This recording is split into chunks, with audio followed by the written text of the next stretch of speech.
Okay.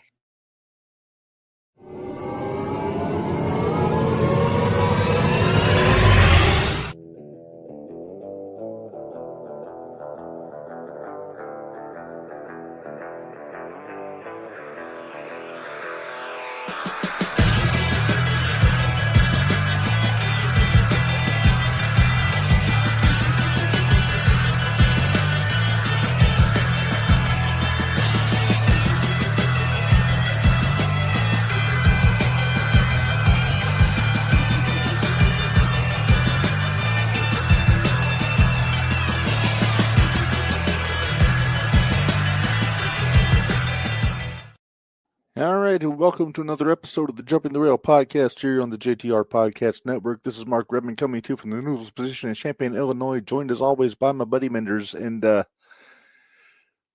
for a second, I thought you were holding out on me because you moved your headphones, and I thought, shit, who died? And you didn't tell me because. Oh no! You know what the bad part about that is that I think I'm so used to us always having a 5-bell or 10-bell salute that I just automatically go like Oh, this. okay. I thought you knew something that I didn't, and I was gonna. Well, we should have one tomorrow. I'll send it to you. Oh, okay. But all right. Well, we got a lot to talk about. Are you proud? I'm very proud. That's a nice garment you got there. Yeah, I like that one. So, a lot of stuff to talk about from this weekend, Minderz. Well, a lot of stuff to talk about from last week, too. How many wrestling shows did we watch? Let's see. I've got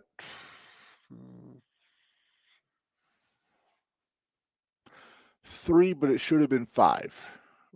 But I missed a couple. Okay. I didn't watch all of AEW last week because I wasn't sitting through 4 frickin' hours. Now, they're doing it again on Wednesday. I don't care. Well, I'm just saying it's dumb.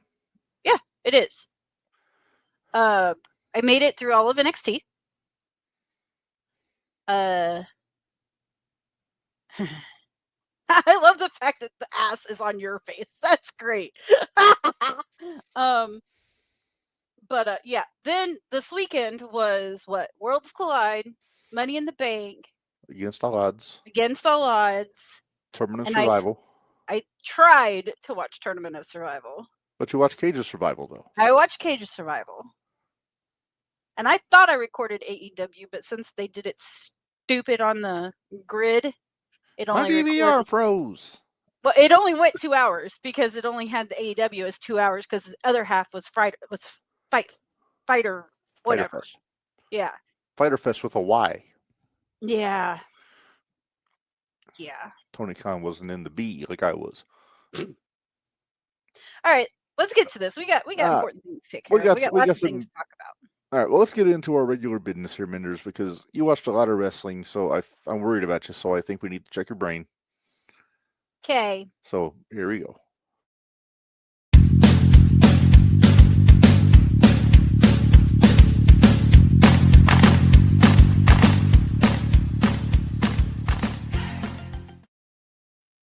All right, it is time for Name That Wrestler. Minderz, you know how this works. I show you a picture, you guess who it is.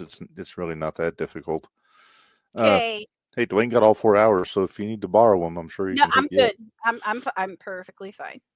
All right, so this is a legend. Okay. And it is a black and white photo. Okay. And it is not Big Man Chan. Okay. Okay, you ready? Yes. I just saw this. Shit. I saw it on Facebook. That's Big Boss Man. Damn it. I saw that. That's the perils that I run when I find a photo on Facebook and I use it because I don't know which Facebook groups you belong to. And we probably belong to a lot of the same ones. I didn't think it'd take you long because I know how much you love Boss Man. Yeah. Well, and you can tell too. Put that picture back up. Oh, I already took it off. But yeah. Oh, you took it down. Okay. But yeah. Yeah, I saw that on Facebook this week because I was like, oh, look at Boss Man. But yeah. Sorry to ruin all your fun on that one. Oh, no. Every now and then you catch me. It's like that time I put the picture of Finley up and it had his name on it. Okay, in your defense, though, that was the one that had it on the back. It was on like a... which one was it? The one that had it? No, it's Terry Funk. I think was the one that had it. Yeah. Yes, Sean. We know. We noticed that you told us 8:30 this morning too. We know Mariah May debuted. I was wrong. My bad. All right, but let's move on. We have Hoots and Judy's. Don't worry, Sean. We'll get there. And remember, no spoilers for NXT in the chat, please. All right. Well, as I say, you left me hanging there. What the hell, dude? Sorry, Quit watching your baseball game. No, it's not a commercial. I'm not distracted by that. But we do have to get into Hoots and Judy's, as is our tradition. Yes. All right. So starting with our Hoots, and do you want to go first, or should I? Why don't you go first? All right. Well, I'm going to preface this by saying I thoroughly enjoyed the Worlds Collide show on Saturday afternoon. It was really good. Yes. We'll talk about it more later because we actually had a lot of people to pick Hoots from this week. It was a regular Hoot Fest. It was a Hoot Fest. I wound up going with the main event. I'm going co-Hoots, Vikingo and Chad Gable. That was a damn good match. It was really good. And you know me, I'm not one for flippy shit, but God, I love Vikingo. He good. He real good, especially when you give him the right. Like, he's not just there to do flippy, like he's there to tell a story. Yeah. So, like, when he was on AEW and he was just basically there to do the flippy shit. Let's do a side-by-side of his debut in WWE and his debut in AEW. Because remember, his debut match in AEW was Omega. It was, what would I say, 10-minute match, 15-minute match, give or take. If it tells you anything, I don't remember. I don't remember him debuting in AEW. The vibe I got from that match was it was just picking somebody that had some juice for Kenny to beat. Dwayne, what do you mean it was good but didn't blow your mind? We'll talk about it later. Don't go in there. We'll talk about it later. We'll discuss. Yes. All right. Just doing a little business here. I gotta.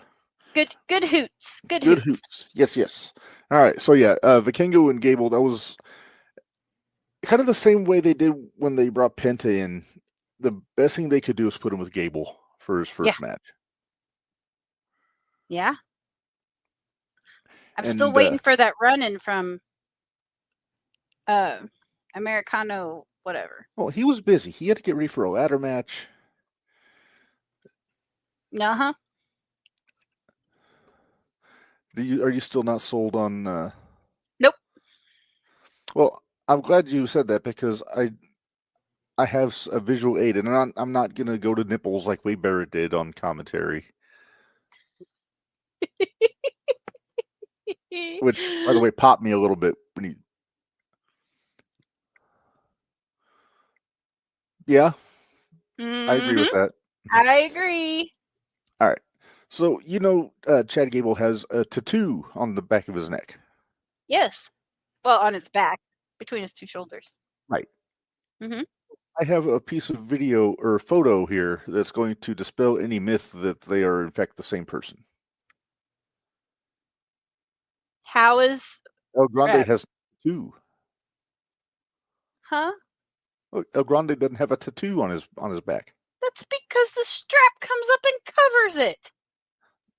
Are you really... Everything.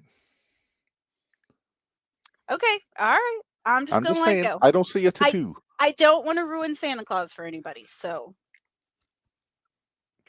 I'll just leave it at that. There's nothing wrong with suspending your disbelief, Minderz. Mm-hmm. Unless it's Mr. America, in which case you could not see that was Hulk Hogan. You think? Well, I'm so proud. He used all the same catchphrases and mustache and all that stuff. Anyway, moving on. Yes. Minderz, your hoot, madam. My hoot this week came back on Sunday night on Money in the Bank. And I popped like an idiot. You should have been in the shed. You would have laughed. I think I woke the neighbors up. I'm just saying. Because you were in the bitch barn, right? I was in the bitch barn. And Is that your first Bitch Barn pay-per-view? It's my first Bitch Barn Well, if you this don't year? count Worlds Collide. That was a YouTube presentation, wasn't it?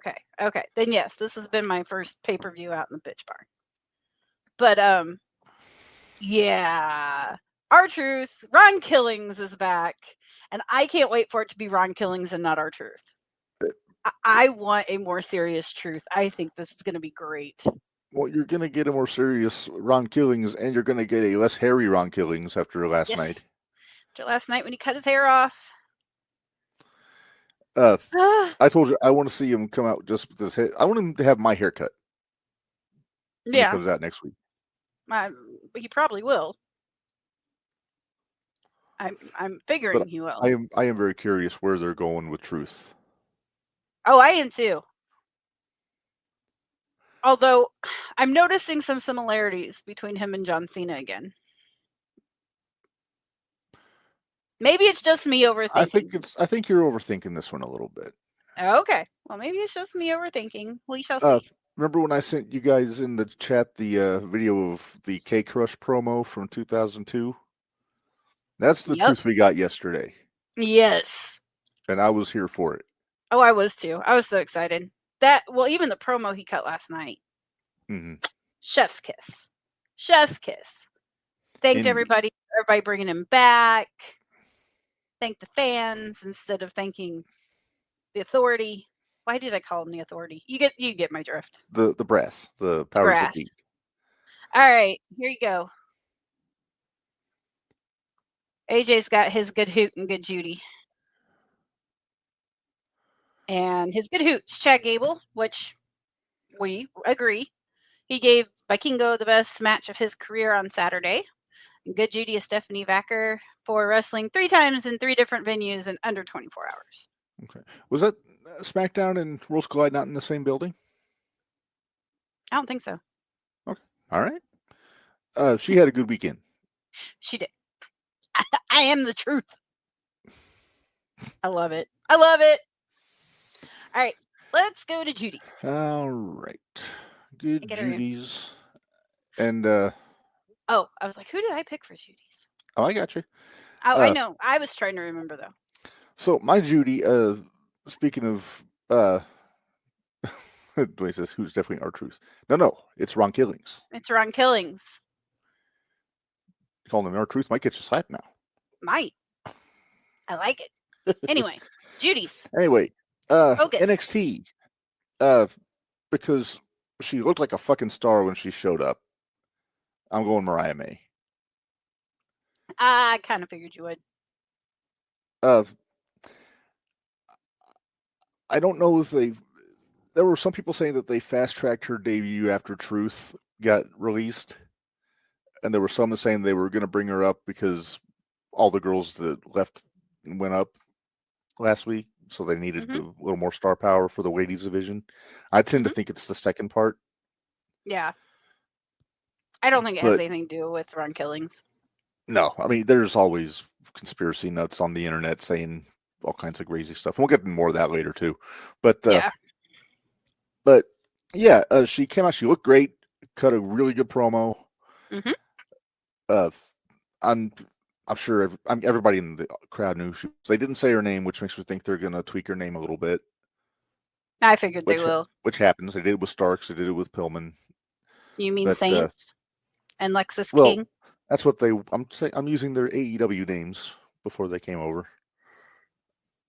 Yes, we know, Sean. You've told us. I just said that. I just showed the picture for fuck's sake. He just showed the picture. Work with us, Sean. See, I had this picture. There she is. But no, I'm very curious. I don't think she's going to be there long. I think she's going to be there to get her feet wet, get her run with the belt, maybe. I'm going to get picked on. Okay. Oh, not by me. Oh no, you'll help, I'm sure. Hey, you've got some goodwill because you're responsible for next week. I am responsible. We're 7 days away, Reb. Hashtag 7 days till Sandman. Yeah, 7 days till Sandman. That's not Sandman. No. That is Sandman. And our debut of Bash the Rail. We're going to team up with the guys from Mad Bash, and we're bringing in the one ECW legend, Sandman. Hardcore icon. Hardcore icon. We should let Dickie do the intro. I was thinking that. We'll let him do it if he can get it out. Yeah, that's true. If he's not asthmatic. Right? If he's not hyperventilating while it's going on. Hey, can I do my duties now? Or are we? We're getting there. I do want to real quick. Good wishes to Dickie. He's on his vacation. He's been enjoying sunny Florida. Sean, we will get to it. I promise. It is on the list. We'll get there. Minderz, your Judy, madam. I have 2. Well, it's a package deal. It is a package deal because on the pre-show, package. On the pre-show of Against All Odds, TNA's Ash or the Elegance brand retained their tag team championship. Mm-hmm. Although it was 3 by 3. Elegance, is that Maggie Lee? Yeah. Okay. That's Maggie Lee. They beat Spitfire, right? Well, they beat Spitfire and Zaya Brookside. There's 3. It was 3 on 3. Oh, ladies trios match. A trio. Yeah, it was a lady trios match. Okay. Yeah, it's M, Heather, and Ash. Right. Yeah, but yeah, that's Maggie Lee.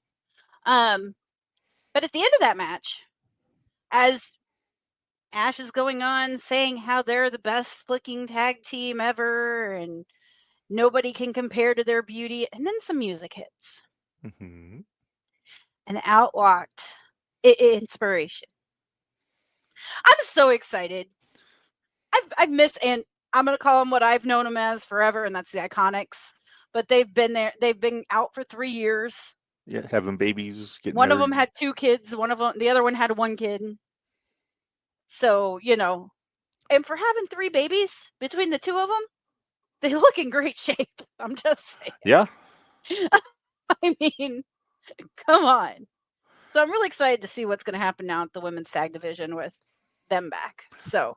I mean, that's only going to beef up an already really strong ladies division. Oh, Myla Grace and Harley Hudson. My bad. And Zaya Brookside. Oh, okay. I don't know why I thought it was Spitfire. I think they were talking about Spitfire. They talked about Spitfire through all of it, but yeah. Anyway, let's move on because Hey, wait. So can I do one of my? I had an honorable mention, and I know you don't have a picture, but an honorable mention for Hoot. I'll bet I have a picture. But go ahead. You have a picture? Maybe. It would be the one Will Ospreay. Oh, I do not have the picture then. You do not have the picture. I don't. Damn you. Hey, for him to call out AEW or to say why AEW was so bad. Hoot for honesty. Right? He gets the hoot for honesty. What? Dwayne, Judy, Nikki Bella. She took a heck of an ass kicking from Liv. She sure did. Stop it. I got controls too, remember? Oh, I forgot. Okay, so Will Ospreay, yeah. It's kind of funny. You could tell as soon as he said what he said, he's like, fuck. He's like, maybe I shouldn't have said that, bruv. You know what, though? But not wrong. He's not wrong, and I will stop him when he's telling lies. And I'm planning on stopping him anytime soon. So. Yeah, tell me again why he's not the number 1 contender. I don't know. Is Adam Page that over that he can... They think so. I'm just going to say they think so. It could be that. Or that he's the but he's paying Ospreay more. Yeah, now he's paying his wife too. Yeah. So I don't know why. I don't know. Or maybe girlfriend. I don't know if they're actually married or not. No, they're married. Are they? Okay. Yeah. I'm pretty sure. If Shadow leave it to me. Leave it to me to know all the. Huh? If Shadow Play was here, he might know because he would know. All right, let's. I do have an honorary hoot of my own. Because he made a tremendous first impression on Saturday. He captured the hearts of a universe. It is Mr. Iguana. Dude. I didn't think I'd like this as much as I did. I didn't think I would either, and I absolutely loved it. I'm afraid to hear if Corny watched that show. Although I'm disappointed in Lindsay Dorado. We'll just Because say he that. attacked Layeska? Yes. And he sold it. And I didn't like that, but I don't like that home run that just happened from quit Mexico. watching baseball. We're talking wrestling. But no, now people are saying they want to see Mr. Iguana versus Santino. Okay, Cobra versus Iguana. I got it. Okay. But it could happen, TNA and Triple NXT. They're saying they might put Mr. Iguana on NXT, possibly. There's some people saying that he should be the mystery entrant in the King of the Ring tournament. I don't know if I'd go that far, just because I've seen the match that he would be in. But yeah, I would, frankly, if promotions were no barrier, I would love to see him against Danhausen. No, we decided we need him and Danhausen as a tag team. As a tag team, okay. Iguanahausen. I saw somebody post a matchup, like a bumper for a match between Mr. Iguana and Santino with Mick Foley as the referee. I'm sorry, Layeska versus the Cobra with Mr. Sacco as the referee. That okay. Alrighty. Okay. By the way, hats off to Corey Graves for commentary on the Worlds Collide. It was cool having Conan out there. Conan, but Conan. I mean, who else would you want to have out there that knows the AAA product and can? Okay, so I'm gonna say, because when it first started, I really thought Conan did not like Corey. He just seemed kind of annoyed at first. He did, but did you happen to see what Conan put up on Twitter? Yeah, he put him over. He put him over to the moon, and I loved it. We will get there, but yeah, I'm hearing a lot of people saying they want truth. I'll save my opinions for when we get to it. We're going to talk about it. Yeah, but yeah, Conan had a lot of insight about a lot of people that I wasn't overly familiar with, or at least that I haven't watched in a long time. Mm-hmm.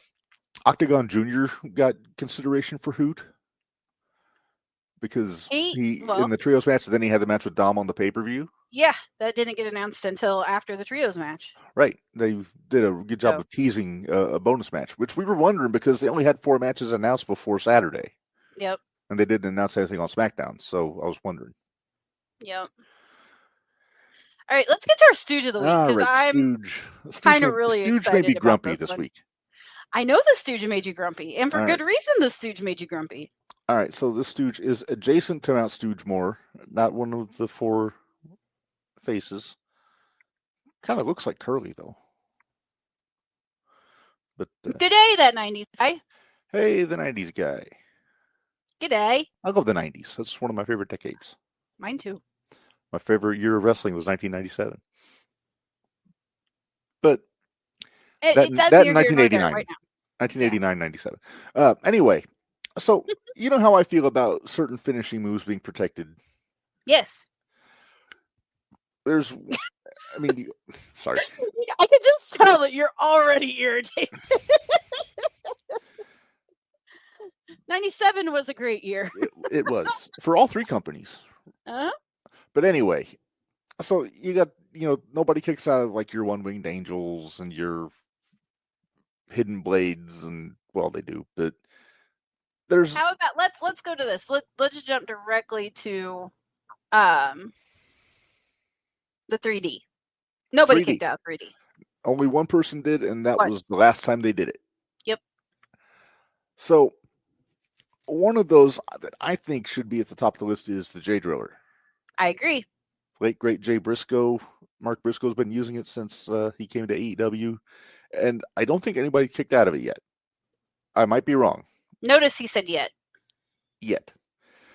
Which brings me to our Stooge, which is our esteemed heavyweight champion briefcase holder, John Moxley, because he took a J Driller, and of course he had to kick out because that was dope. Yeah. And pissed me off to no end. I was like, come on. No. I wouldn't piss you off. I mean, ordinarily, kicking out of pile drivers annoys me anyway. Right. Be it Tombstone, be it Destroyer, be it Butterfly, whatever. But what was it we were watching the other day and their pile drivers were finishing moves? Penta. The Destroyer was a finish. Yeah, but I was watching. Oh, ECW.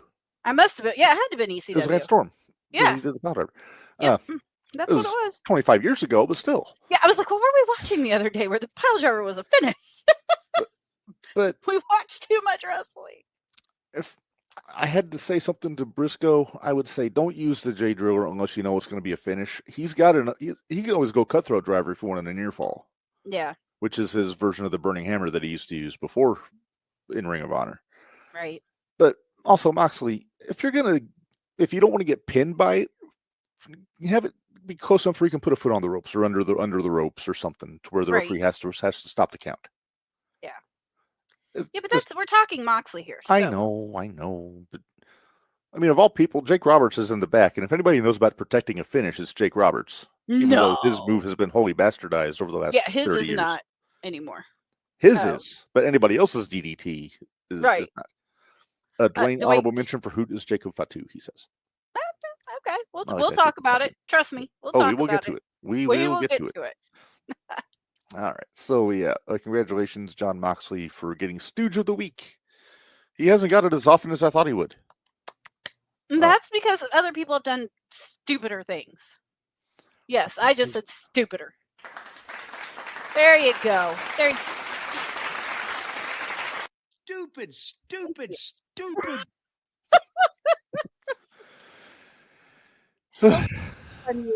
you and Barry ever heard that in the car when we were driving? We almost went off the road. Oh my God. It's the funniest thing ever. All right. Anyway, let's. That's why I like our long road trips to wrestling shows. We can put Corny on, and I know. Which we've got one of those coming up in about a month. Yes, we do. Gotta love that PWE. Love PWE. Actually, I'm taking it 2 PWE shows in 2 weeks again. Because we're going to the mill. Oh, that's right. We're going to the mill on the 11th, and then we go again the 19th. They're going to know you by name at the mill. They know me by name at PWE now. Well, yeah, you're the chick with the hair. Yep, basically. Is your mom ever going to dye her hair when she goes with you to these shows? I mean, it's naturally bleached already, so it doesn't. It's not I say it's naturally bleached, and I don't think she wants. I don't think she thinks it'll hold any color. Honestly, she's worried about it not holding any color. Can we get her a Mercedes Monet wig? No, absolutely not. Absolutely not. I might stay on better than when Mercedes wears it. True. What do we got? Another month or so before y'all in? Yeah, it's the end of July. Okay, that's what I thought. So we'll get to that when it gets closer. We're not talking about it yet. Please don't. Because Monet won another belt this weekend. Yeah, I forget which one, but I don't care. Don't care that much. No. Sorry, if there's Monet fans in here, cooked steak. Well, if there's Tony Storm won that steak because she ran off with it. Like I said, if there's Monet fans in here, I'm so sorry. I'm not.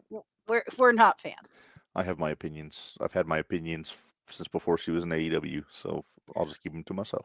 Yeah, think. All right. Well, let's get into talk about some of these pay-per-views. We have Worlds Collide first. Is that where we're starting? What? We got Against All Odds first. That was on Friday. So let's start with Against All Odds. All right. So we'll just do the main card. We won't talk. You already talked about the. We already talked about the pre-match. That was the only match on the pre-show. All right. So Steve Maclin retained the International Championship on Mance Warner.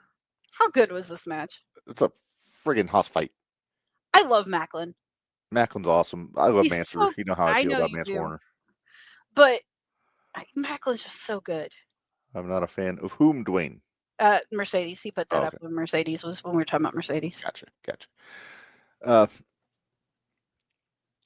Yeah. That was just a let's beat the shit out of each other. It was a really good tone setter. It was. For the show. Okay, I'm really curious to hear your opinion on this match, Minderz, because it was 8-man tag. The System taking on the Hardys, Leon Slater, who apparently is able to walk after jumping off that friggin'. Of course he is. His face broke his fall. That's true. And then they had a mystery partner, Minderz, the Hometown Man. Hometown Boy. No, Hometown Man. It's a Hometown Man? Why did I put boy? Because he's small. Maybe. But apparently he's from Tempe, finger quotes. Yeah. Okay, It doesn't at all look like Cody Deaner under a hood.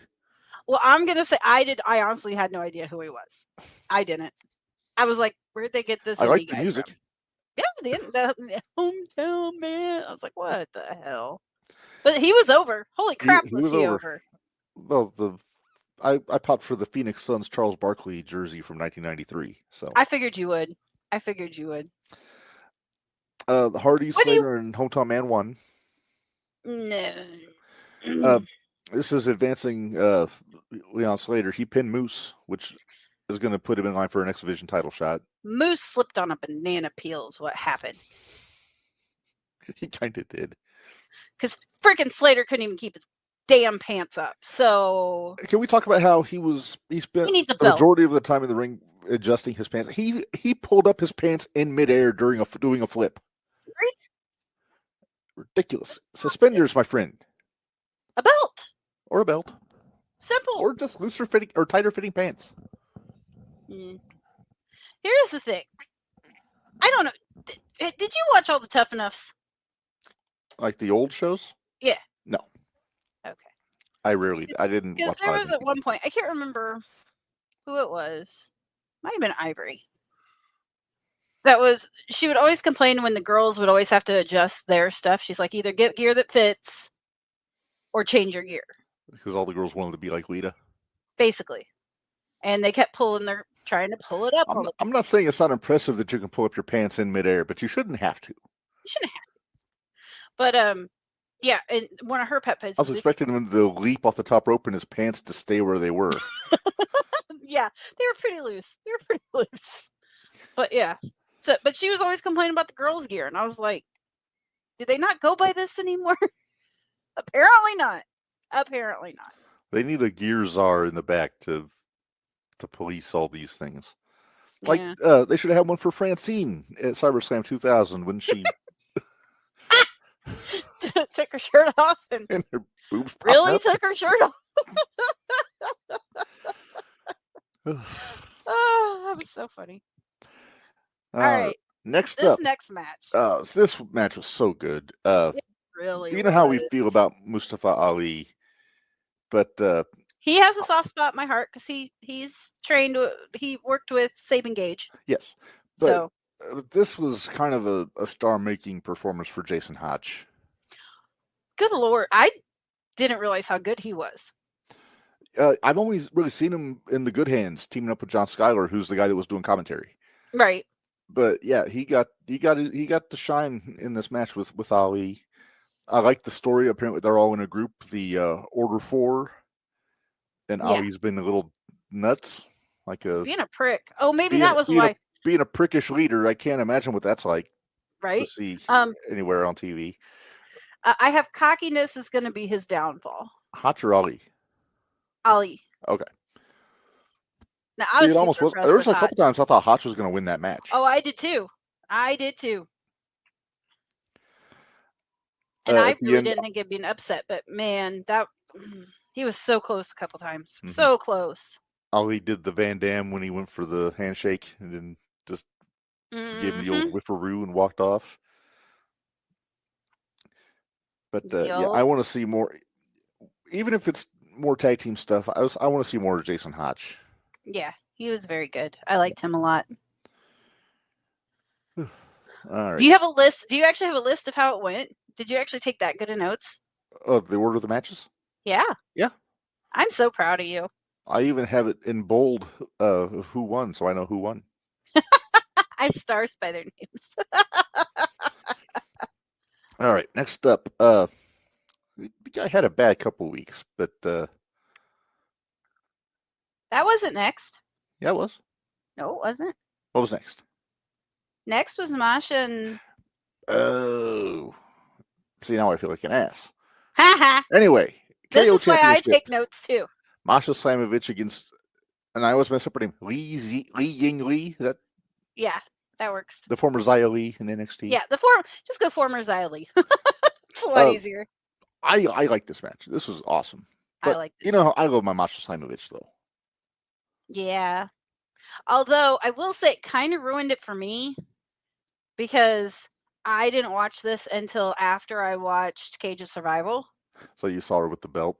Sorry, saw Masha still had the belt. So Mhm. it kind of ruined it for me, but that was my That's- own fault. Maybe Masha shouldn't bring the women's title belt with her to the GCW Oh, I think shows. I absolutely think she should. I'm kidding. No. She takes it everywhere.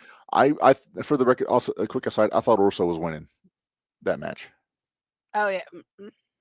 Our buddy had a hand in that. He's not our buddy anymore. No. Sam. Oh, yeah. Sam's our buddy. Yeah. Oh yeah. I thought you meant Orso. I was like, wait, no, Orso's not our buddy anymore. But no, Masha won, but it was a very, very hard-hitting match, which I expected. Yeah. Well, that's what they had built that up to, and Masha had even called her out. So yeah. But then we had a visitor. Afterwards. What happened after the match, Minderz? Killer Kelly came out. Oh, Killer Kelly.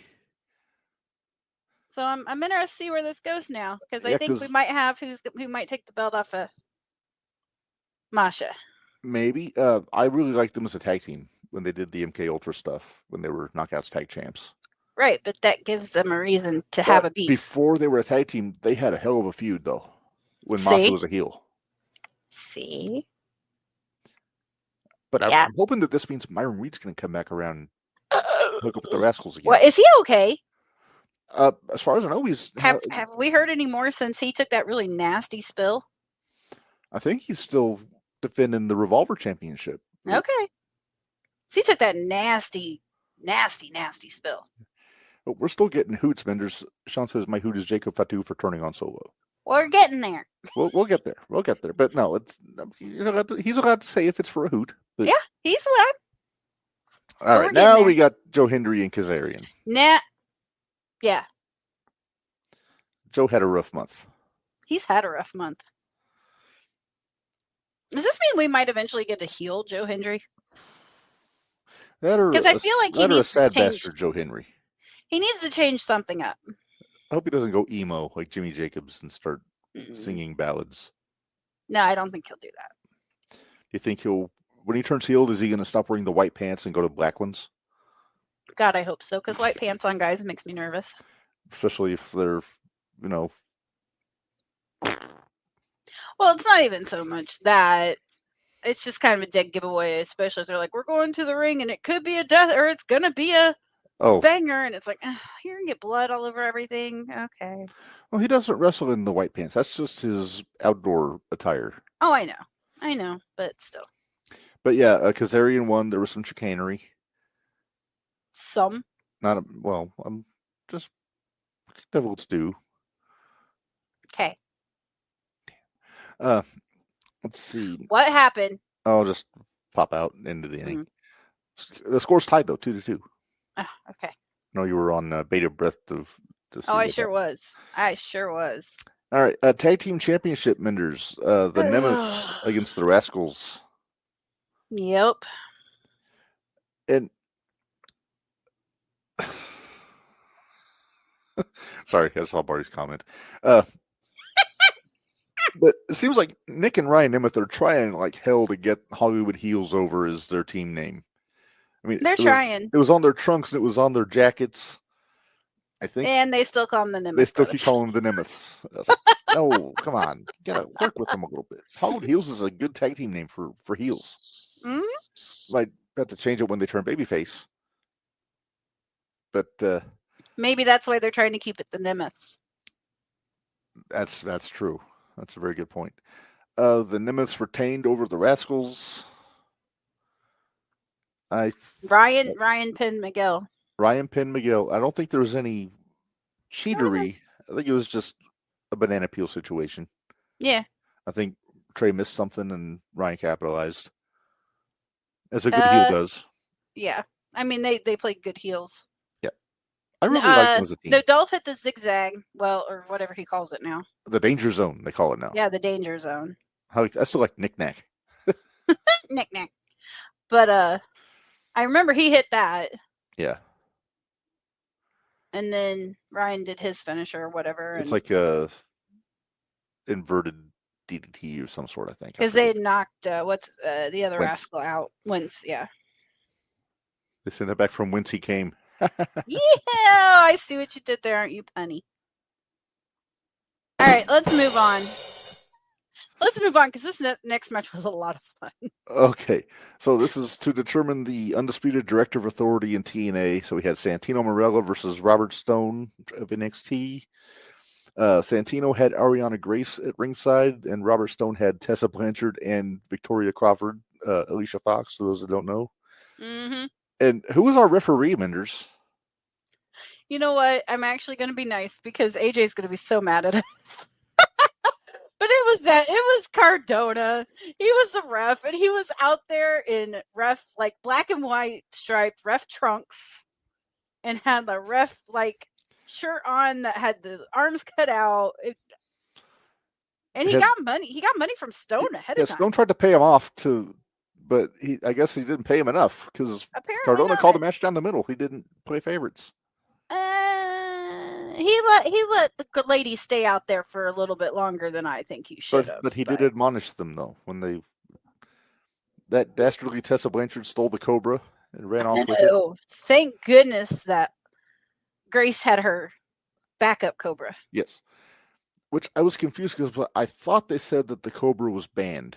No, it was not banned. Because Robert Stone was on Busted Open earlier this week, and he had said something about trying to ban the Cobra. I guess it didn't go through. He was trying to, but he didn't succeed. Here, I'm gonna let you answer that one. Alicia Fox is sort of. She's been mainly doing valet stuff in TNA. I knew that was coming. Where is Cardona's valid referee license? I demand they check him for one and find it. Well, no, because he didn't cheat. He actually did a really good job as a ref. Santino won with the Cobra. Yep. Robert Stone was actually kind of dressed like Robbie E. Yeah, it was weird.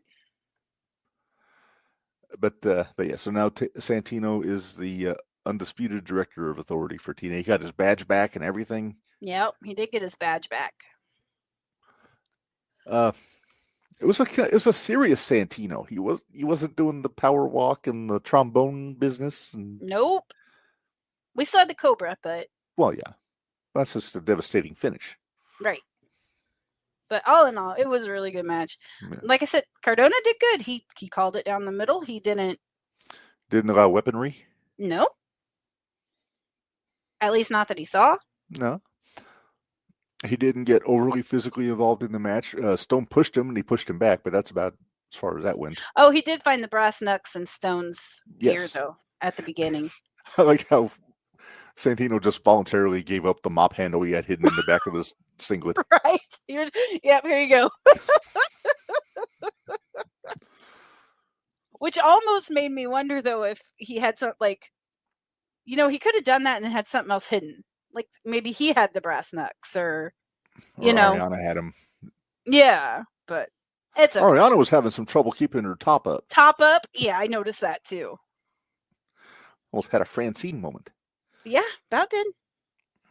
All right, well, Minderz, let's talk main event. TNA World Championship, the Trick NA World Championship, according to the champ. Trick Williams defending against Elijah.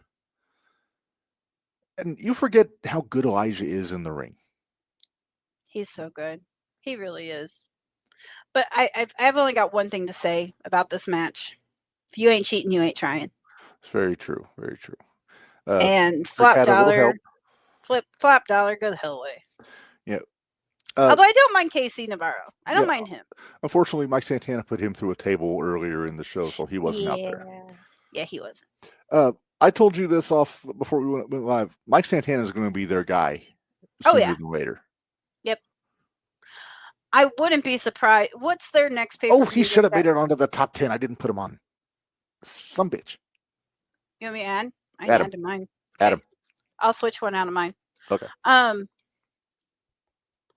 Yeah, that's one with these top 10 lists. There's always some you forget about. Am I adding both of them? You know what? I say yes. Okay. All right, got it. All right. So that is Against All Odds. Very good show, I thought. It was a very good show. And Trick still retained, which... What's their next... Isn't Slammiversary's coming up next month. I wouldn't be surprised if we don't get Santana and Trick again. We might. I think he's owed a rematch. And I would think... You know what I think they should do? I think they should do King of the Mountain this anniversary. Get Trick against 5 challengers. I'm thinking Joe, Elijah, Santana. Moose? Well, no, Moose is probably going to have Slater. No, that's true. Nick is probably going to be defending the tag titles.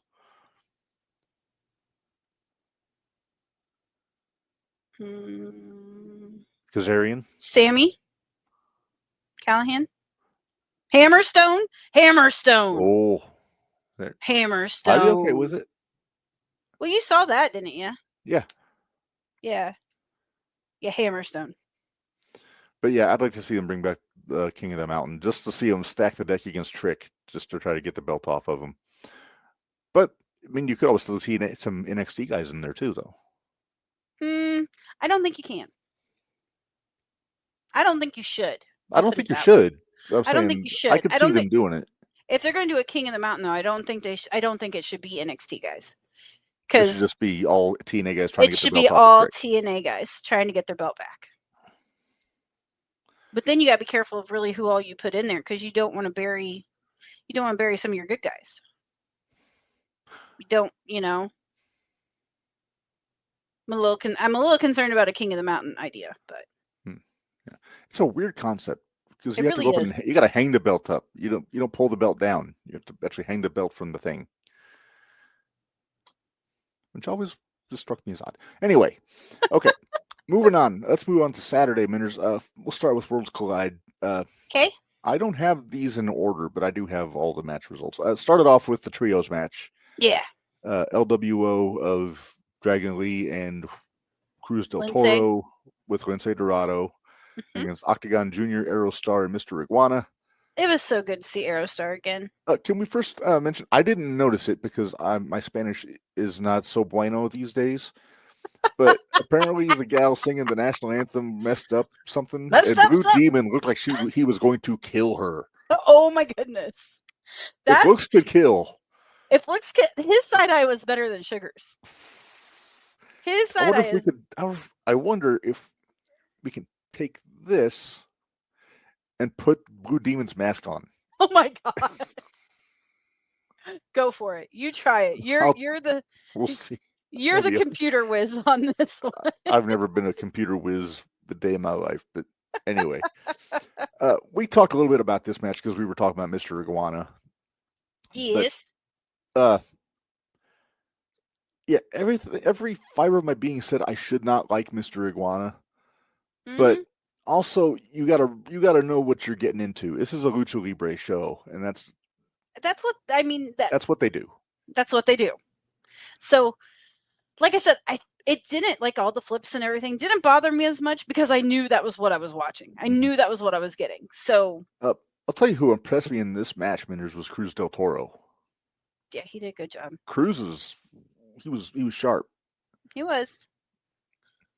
Of course, Dragon Lee's always good, and good to see Lince Dorado back, even if it is for one night. Yeah. Well, like you said, though, Octagon, right? Octagon Jr. Yeah. Woo! Woo! Then, of course, Dom had to be his dickish self and came out. And then that's when we got, at the end of that match is when we got the pull apart. The pull apart with him with Dom putting the belt on the line for MITV. You know, I like that because at the original When Worlds Collide pay-per-view in 1994, their fathers were both in a tag match. I remember. Poppy got his head shaved. Yep. I remember. Oh, cool to see. Apparently, Dom took the belt to Eddie's grave also in Phoenix. I saw that. That was cool. Yeah. To his dad's grave.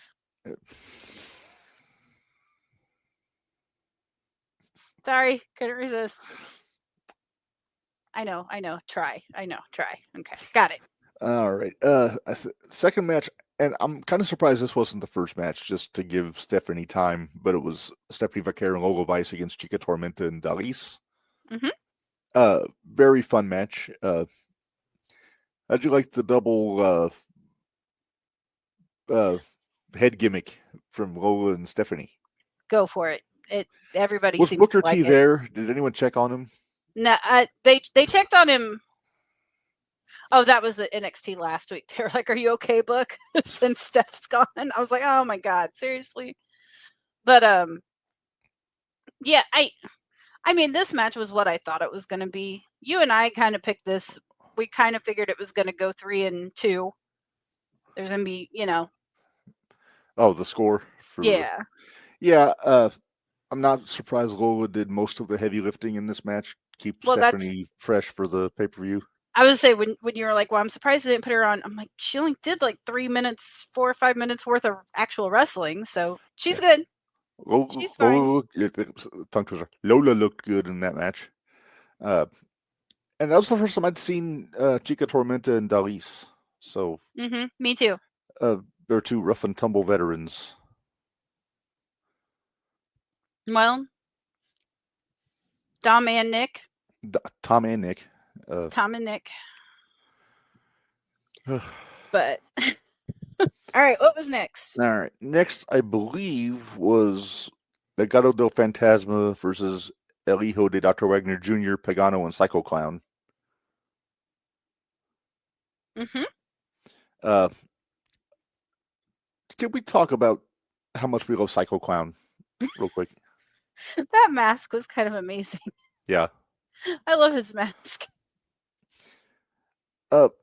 I've mostly ever seen Pagano in like death matches and hardcore stuff, and it showed. Yeah. In this match, he's not as crisp as his compatriots. No. No. Dr. El Hijo de Dr. Wagner Jr. though. He's so good. He is so good, so smooth. I was really enjoying the stuff with him and Santos when they were one-on-one. We had to call you on Saturday because Clay watched Worlds Collide with me out in the bitch barn. We had to call you to get your. How did that come up? Did you just say, "Hey, Reb does he does Santos"? Well, Phantasmo, blah blah blah came out, and I was like, "You should hear Reb do his Santos impression." Gotta have a little flair to it. Santos. Escobar. Well, I think what it was I heard it, and then I was sitting there trying to do it, and he's like, "What are you trying to do?" I said, "Reb can do it so well. We got to call him." It's like trying to pronounce Kent Herbeck's name the proper Polish way. Kent Herbeck. Kent Herbeck. Yeah. All right. Yeah. Oh no, that was. Legado won. Yeah. Santos pinned Dr. Wagner Jr. Which I think they're changing. I think they're going to start calling him Dr. Wagner III, which does seem more efficient. Yes. El Hijo de Dr. Wagner Jr. is literally the son of Dr. Wagner Jr., so Dr. Wagner Jr. Right.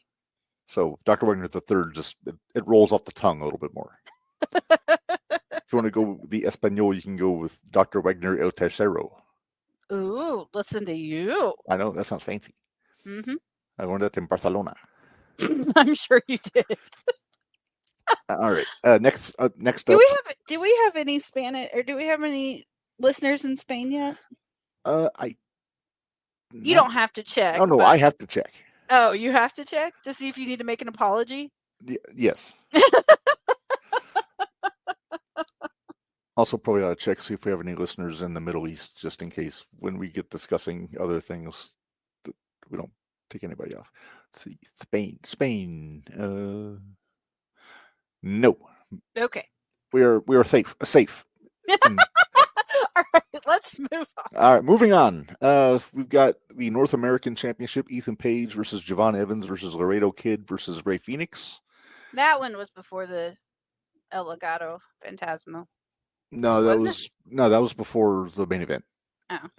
Minderz Law. I fully expected Javon Evans to win this match. I didn't. I am not complaining though, because I like me some Ethan Page. I don't think it's over between them yet, but there are a few times though I don't remember which match it was we were watching. Oh, I'm sure it was the ladder match. Never mind. We'll talk about that later. There's a few times I yelled legs. Yeah. Maybe But, get started on that sign for legs. start For every singing time I go to a ZZ death Top match top of and your lungs. But no, Paige, I'm glad he won. I didn't think Phoenix was going to win just because he's not in NXT. right. So If any of them were going to win other than Paige, it'd be Evans. it would have been Evans. Yeah. But Evans looked good though. he did. He's But like Leon Slater with discipline. Tighter pants. Tighter pants. I'll tell you what, I wouldn't hate seeing John Evans against Leon Slater. Nah, that probably As long as they get Leon some tighter pants. that'd be bouncy. That'd be real bouncy. So bouncy. So Bouncy. Clay got to see Javon Evans for the first time this weekend. And his thoughts? Holy crap. He was very impressed with him. He did not realize how high he could get. He did not realize the type of, just the jump, the He has hover pants. athleticism. Yeah. He bouncy. Yeah, he bouncy. Bouncy. All right. And then we talked about the main event, Vikingo and Gable, So during the Hoots and good. Beauty segment.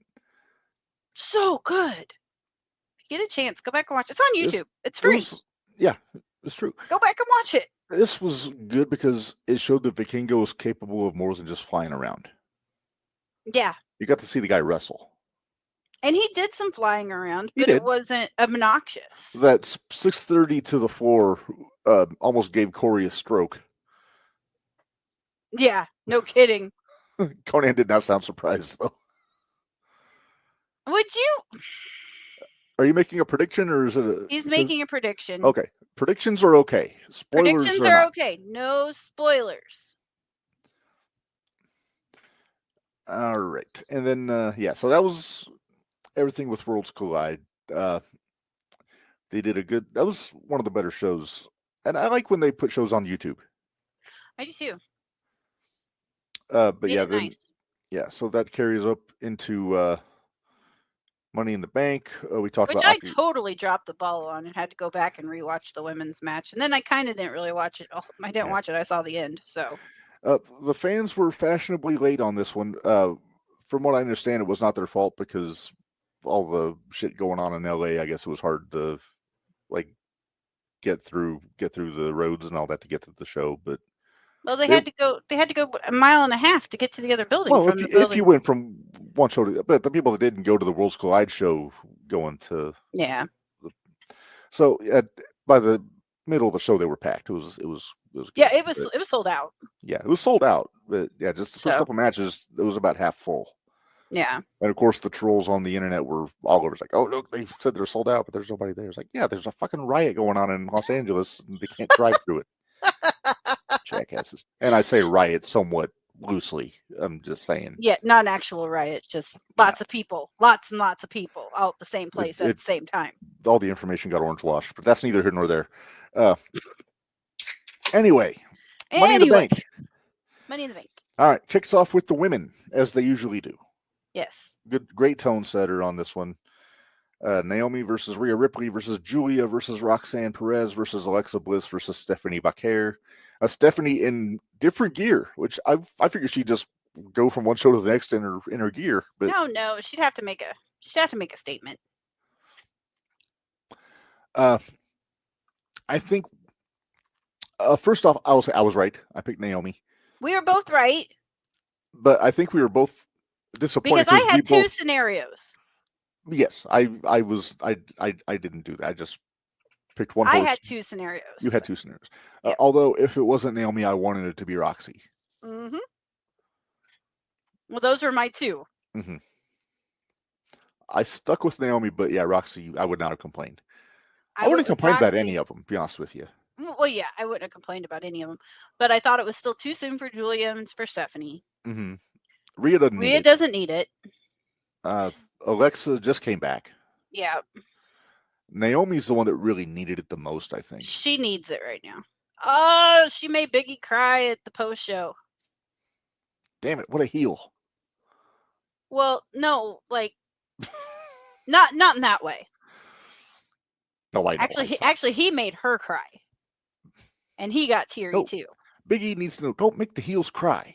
Well, it was more of he'd known her for 15 years, and she finally got something she deserved, and blah blah blah. I was like, oh boy, yeah, because I actually sat and watched the post show, all of the post show. Was it more entertaining than an AEW post show? No, I think AEW is more entertaining just because I'm waiting for the stupid thing to happen. We got another listener here, Noah. Hi, Noah. Watching on YouTube. We'll see him Punk beat John Cena. We're going to get to that when we get to Raw, but if I had to guess, I would say no. Not yet. I think it's going to be Seth fuckery, but power. We'll get to it when we get to our Raw discussion here, but we'll get our whiteboard out and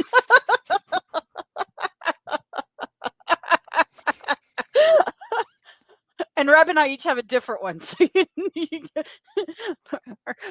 got to refollow our tracks whenever we go back. Okay.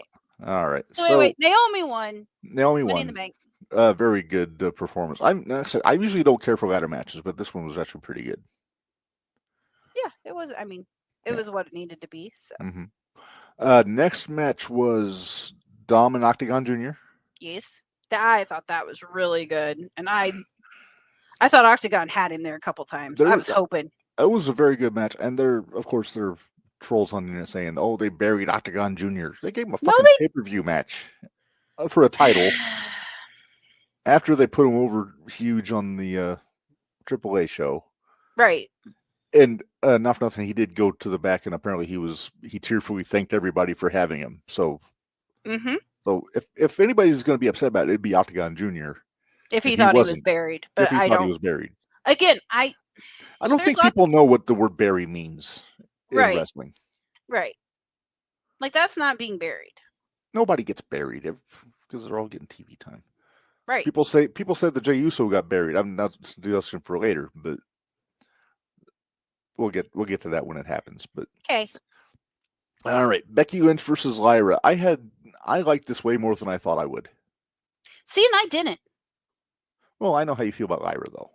Well, it wasn't even so much that. I was more entertained by the after the match. Right. Yeah.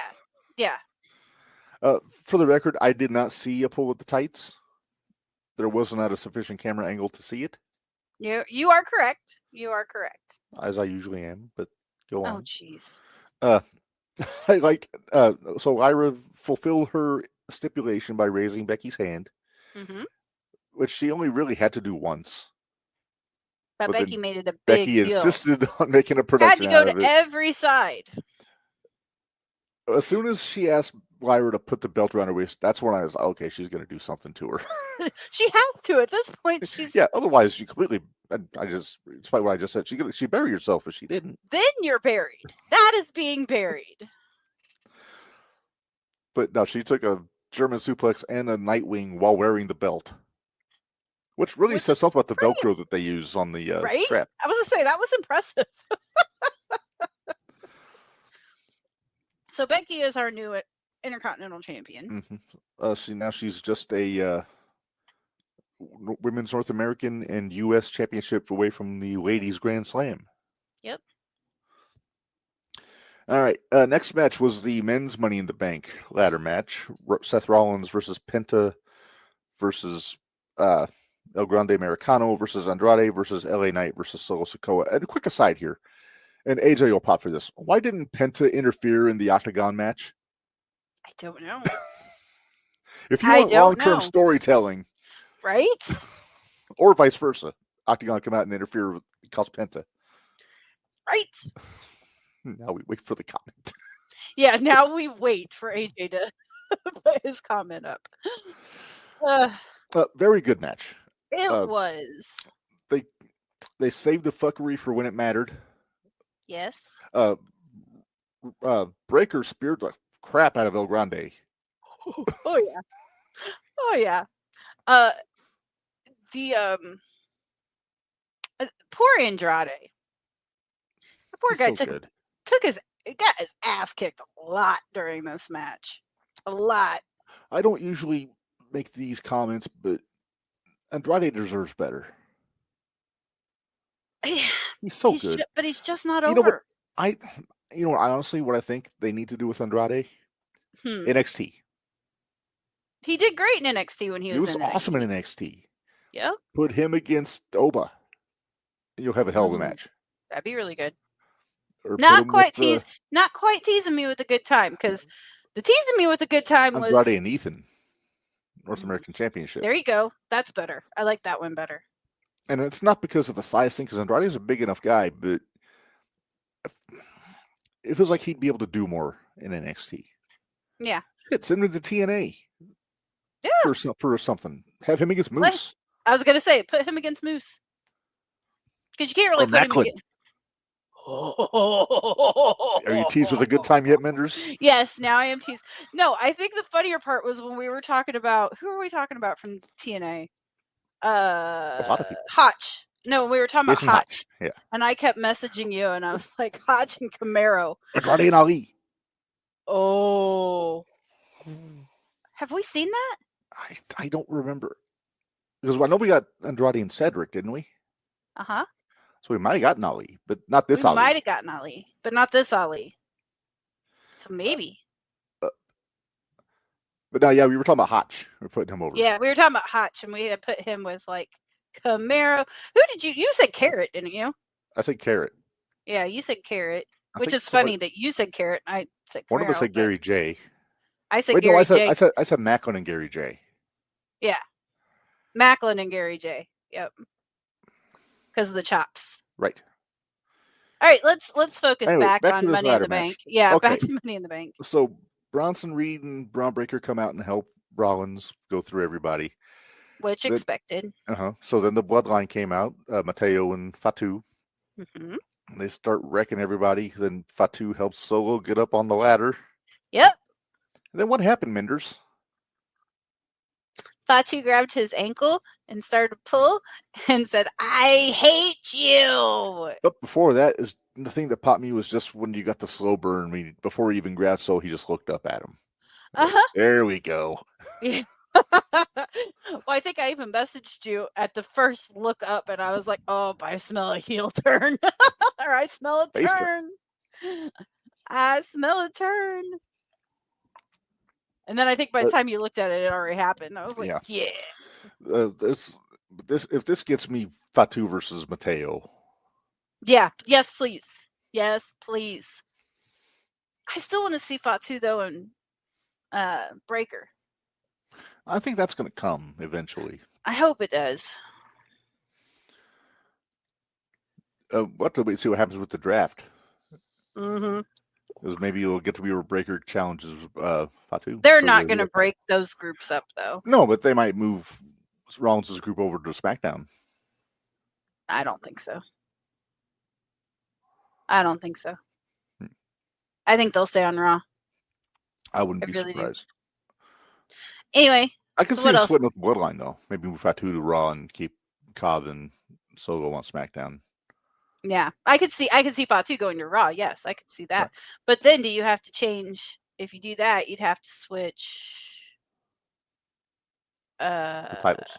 Yeah. You gotta move. Shit. Who's the IC champ right now? That's what I was just trying to think.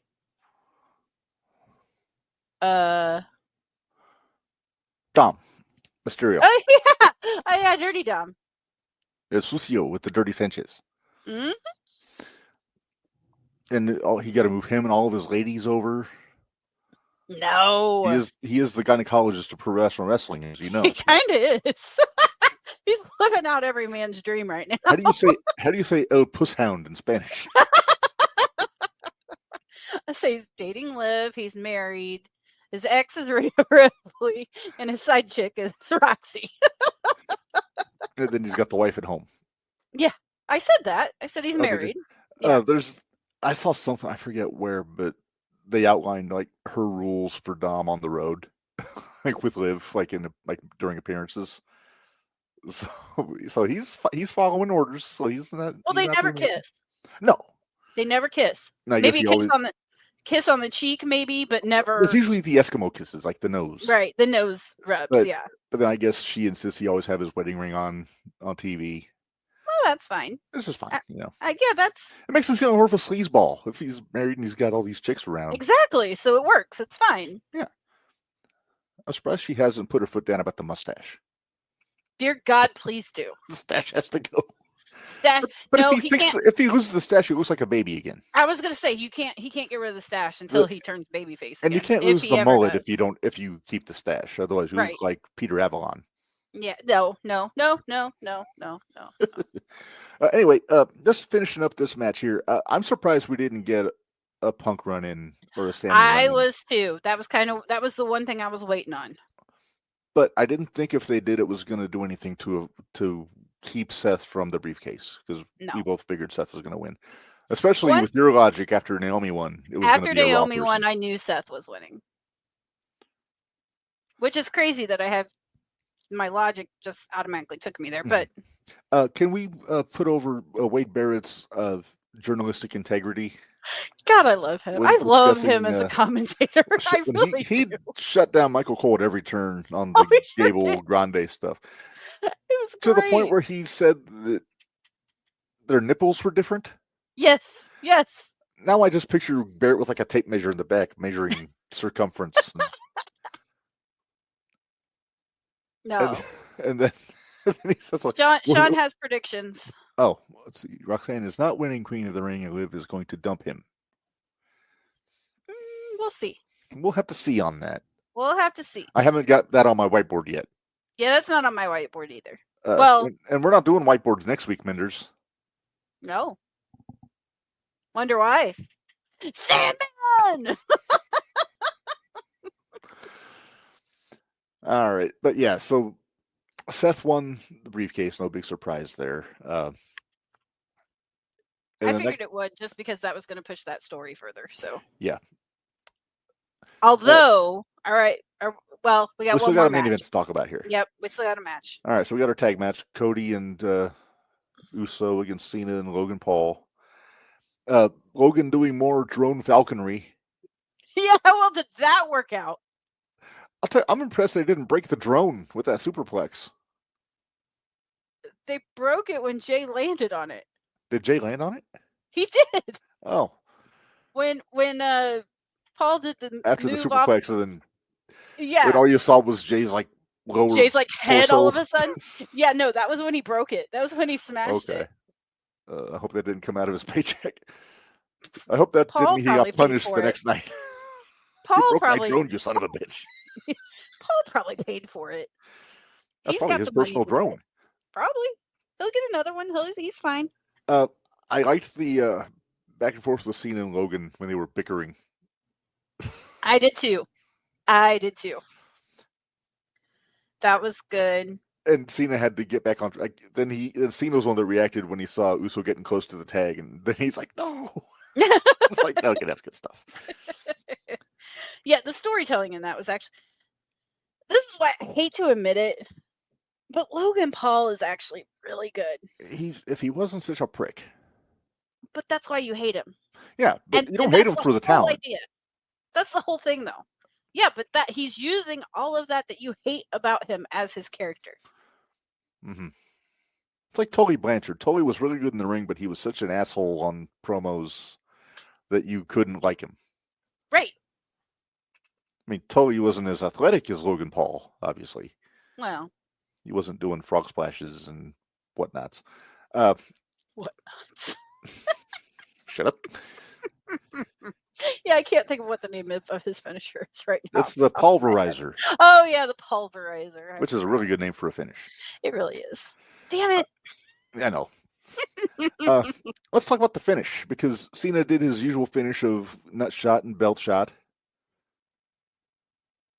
Jay, we're not even talking about this yet, Sean. We'll get there. We're just about there. We're 1 day away from Raw. We're 1 day away. We're on Saturday. We're getting there. We're at the end of Saturday. We got you. Okay, so what the hell was that face? Oh, I was trying to figure out what I was doing here. Well. All right. So anyway, the Why the hell did Jay get beat up all freaking weekend, though? Jey Uso? Yeah. Because of last night. Well, he got beat up all freaking weekend. Because he took in my opinion, he took all the beating Saturday night. I think it was by design. They So just he wore out. goes into the title match exhausted. Well, makes sense. Yeah, exactly. Why is the referee calling a 20-second timeout? This is baseball. I'm sorry, he's doing weird stuff with his hands. Anyway, the finish. After the nut shot and the belt shot, what happened, Minderz? What's up? My hoot came out. Our hoot. Our hoot came out. Our hoot. I popped like a little girl.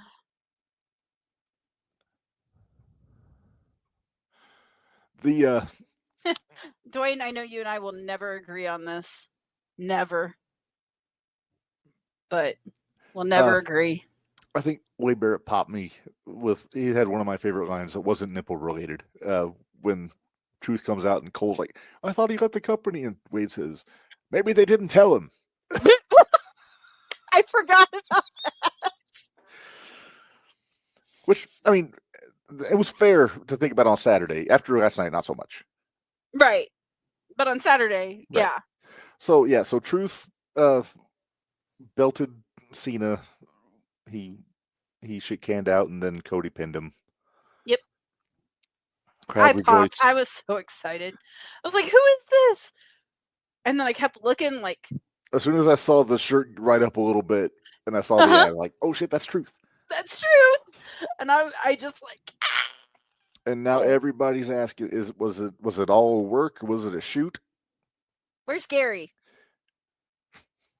You know what? You want to know what I think? Huh? I don't care. I don't either. I don't want to know. You know what? Here's the thing. Suspend your disbelief, people. If it's not a work, they did it. Props to Triple H and the crew. Props to Triple H and the crew. If it was a work. If it was a work, props to Triple H and the crew. Right, exactly. Because actually, I don't know if you caught. You said you didn't watch any of the after show, right? Because one of the questions they asked Triple H was it a work or was it a shoot? Basically saying, not in those words, but I did see this. I saw this clip. And he looked at the guy, I forget who it was that asked the question, but he goes, are you enjoying the show? And they said, yes, very much so. He says, enjoy the show. And that was all he said about it. All he has to do. That's the way he said. That's the way he said it. That's what. And I was like, if they would have asked Paul Bosch or Bill Watts that back in the 80s, that's what they would have said. Yeah. Are you enjoying the show? Mm-hmm. Then that's all you need to know. And I was like, that's all they need to know. Yep. Nobody needs to know all this shit. The internet is just a visual diuretic of information. Sometimes it's very diuretic. I see my cat in the shadows. Did she get out? Okay. Sometimes she's a flight risk. So, thoughts on Money in the Bank overall, the pay-per-view? I thought it was good. So did I. There wasn't anything. I mean, it wasn't. It wasn't WrestleMania. Yeah, it wasn't WrestleMania. Well, I mean, the Royal WrestleMania, not right. It wasn't like. Oh, sorry, Dwayne. I was wrong. All part of the show. But yeah, same thing. That's all he has to say. That's all he has to say. Just kayfabe, people. Like I said, kayfabe's hard to do nowadays. What? It really is. Kayfabe is hard nowadays. There's too many. It seems like they got it pretty well figured out. Though. They're doing a real good job. As long as they keep the Rock's trap shut on Twitter. Yeah, no shit. Huh? 8 out of 10. Okay, gotcha. That's not bad. That's not a bad score. Nah, I mean that's probably close to where mine would be. We didn't do side eyes and Lithgows, but I'll ask you where you rate the show in side eyes. So remember, the more side eyes, the worse the show. I probably would give it 1. I didn't really. There wasn't anything that I was overly annoyed with. I thought it was all. She looks like she's sitting on your shoulder.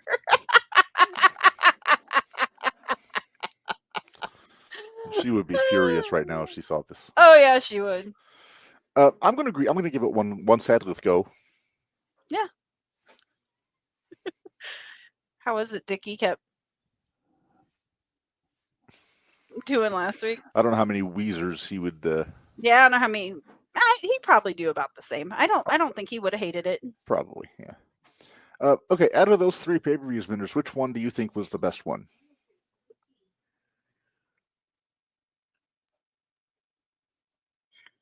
That's kind of tough because It's kind of the reason I say that's tough is because it all really depends on what you're into.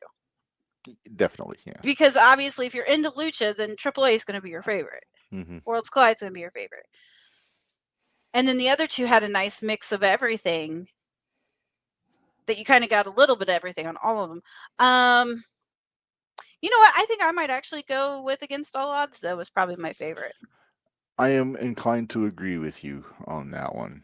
But it's really, really close for Money in the Bank and Against All Odds. It's really close. Did you quit watching your baseball game? Well, right now it's buffering. I'm trying to figure out what I did. Oh. Well, before we get into Raw, why don't we pay some bills real quick? Yeah, let's pay some bills real quick.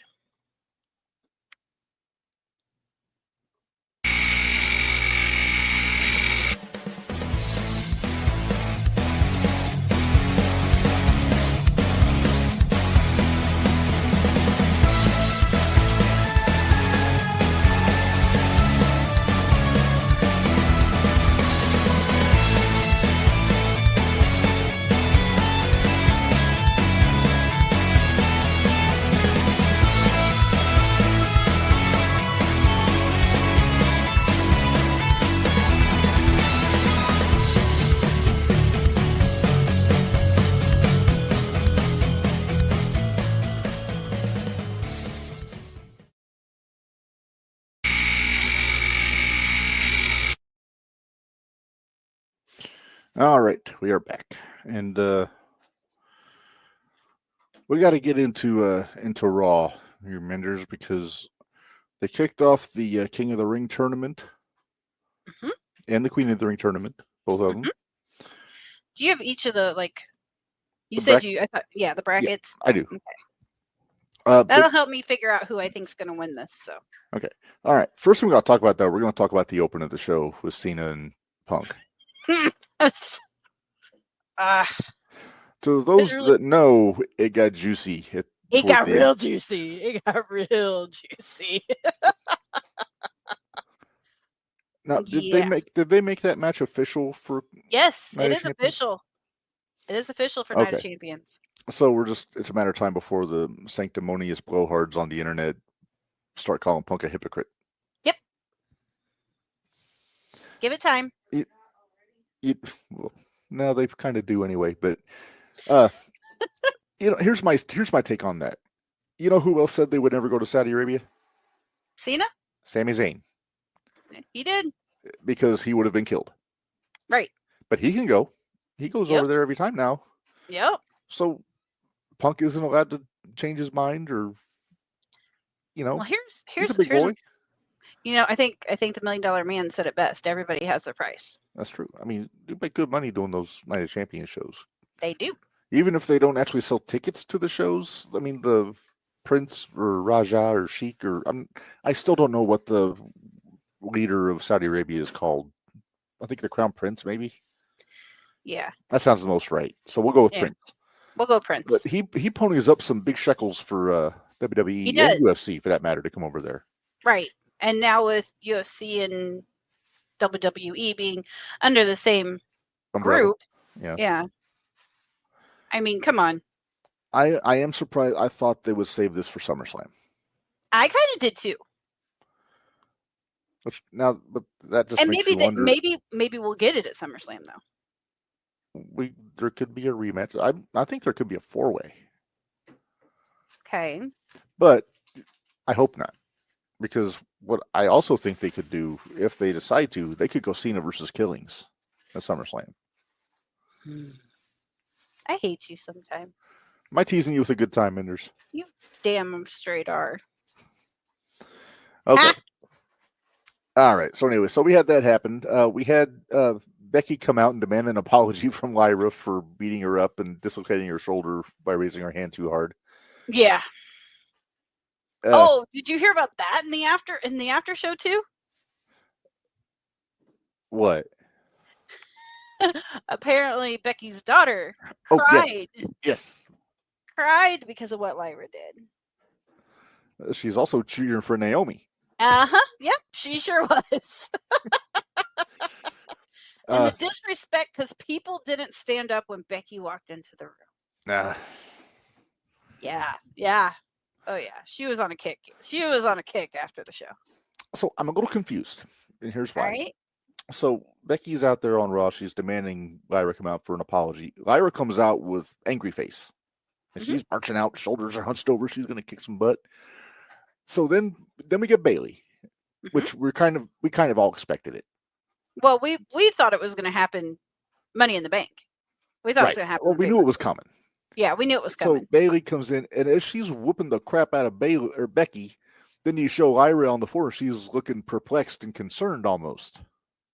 Yeah, honey. So, I don't know what's the plan here. Is it she didn't know Bayley was coming back, and she's leapfrogging her to get a shot at the belt or something? Could be.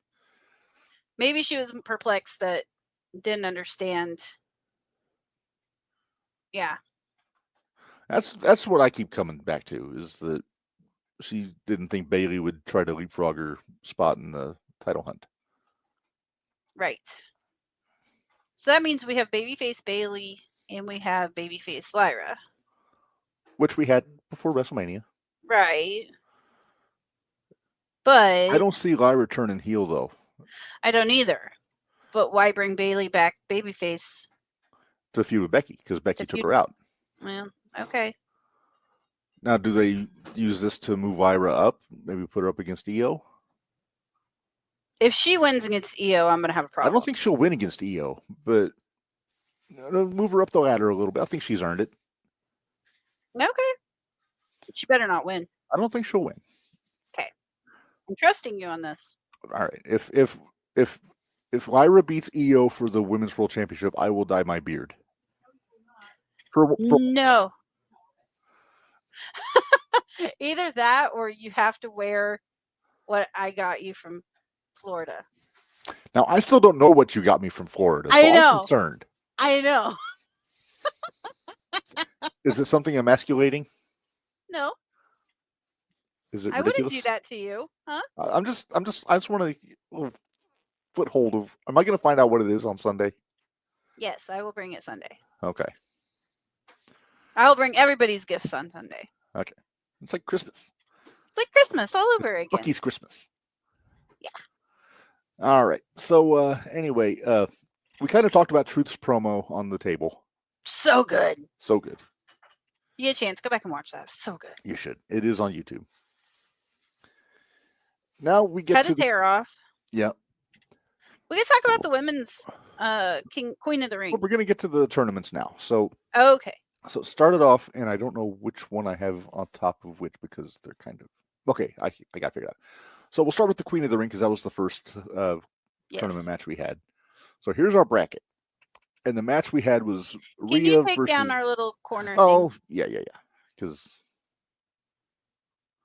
you're blocking. Oh God! Put Charlotte. It back up. Put it back up. Oh no! Be nice. All right, so we had Rhea versus Kyrie versus Liv versus Roxy last night in the first tournament match. Mm-hmm. Very good match. It was. I was actually down. I had 2 picked to win. I had Roxy from the jump. Well, I had Roxy as my main one, but my second one being Kyrie. You thought maybe Liv and Roxy might cancel each other out? I knew there was a possibility. But I really thought Roxy was gonna win. Yeah. So. Well, as you can see, Roxy won, so she moved on to the quarterfinals or semifinals, I should say. Mm-hmm. So here's what we have coming up in the tournament. So the other Raw match is Ivy Nile versus Raquel Rodriguez versus Stephanie Vaquer versus Asuka, who's coming back. And not for nothing, I will take Asuka and Vaquer every day. Right. Give me that match, 1-on-1. Right. Well, I'm sure we'll get it. I got a feeling that in this match, because Raquel screwed Rhea last night. Right. So I would imagine Rhea's going to return the favor and Exactly. screw Raquel. So cancel her out. I don't see Ivy winning. I was going to go with Asuka. I'm thinking Stephanie on this. You're thinking Stephanie? I think she'll move on. Well, the only reason I say Asuka is because it's her comeback. I don't think she'll win, but I don't think she'll be the one to get beat. I think Stephanie will beat Ivy. Yeah, that's why you put Ivy in any of these matches, so That's she can true. take the pin. Well, because Zoe's not there right now. Yeah. I hate to laugh, but it's the truth. It's a terrible situation. But yeah, it really is. That was Zoe's spot. All right, the SmackDown matches. The first one, we got Jade Cargill versus Michin versus Piper Niven versus Nia Jax. Nia's the incumbent Queen of the Ring at the moment. Jade, I don't think is going to do it. I think Naomi's going to do something to screw her over. Yeah. I kind of think maybe it's going to be Nia. I think it's going to be Mia Yim. Oh, Mia Yim. I wondered about that. Piper's still an underling, for the lack of a better term, with Chelsea. Right. Nia's struggling. I don't think she needs it. I can see. Plus, then we get Michin against Roxy. Yeah, I was trying to decide which one of those I would prefer. I think it's Michin against Roxanne. It's the one that I would be most into. Yeah. Because I don't think it's going to be Jade. No. I think Naomi's going to do something to Jade during that match, interfere. Well, and I almost wonder if Jax and Cargill won't erase each other out. Maybe. I had another thought just now. What if it is Piper? Because Chelsea's in the other match. I know. I just saw that. So maybe we get Roxy against Piper, and then Chelsea wins her match against Charlotte, Alexa, and Candice LeRae. And then it comes down to semifinals with Roxy and Piper, and then Jade or Chelsea and Stephanie. Yeah. But then Chelsea beats Stephanie? I think Stephanie beats Chelsea. I think Stephanie goes to the finals. Well, I do too. Well, let's see. And then and Perez beats Piper? And Perez beats Piper.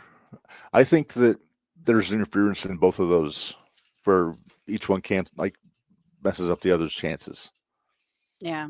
Maybe like Chelsea tries to interfere and trips Piper or something, and then Piper does something to screw up Chelsea's shot in the other match. I can see that. Maybe some bickering.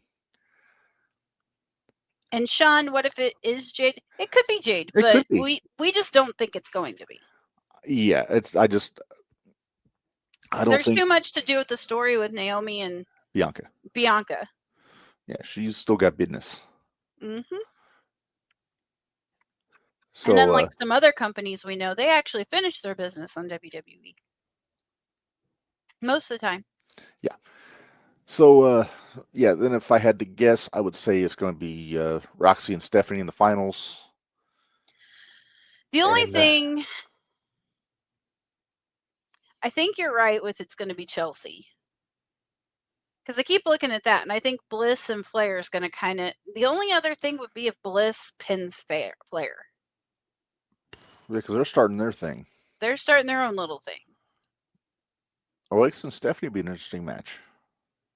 Yeah, it would be. Maybe Piper wins, and then in the quarterfinal match, she does something to screw up Chelsea's shot. Could be. To get her out. Well, let's just say we could go with Perez.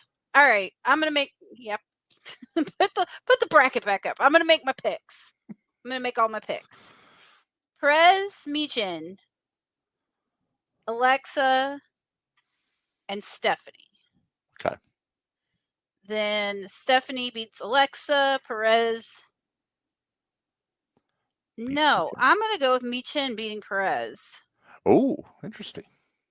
And that would be Michin and Stephanie in the final with Stephanie winning. Okay. It'd be interesting for Stephanie to be that new and getting that big of a... Because I think you get a title shot if you win the tournament, right? But part of my logic behind that, though, is that last year the women's winner was on SmackDown. Nia was on SmackDown.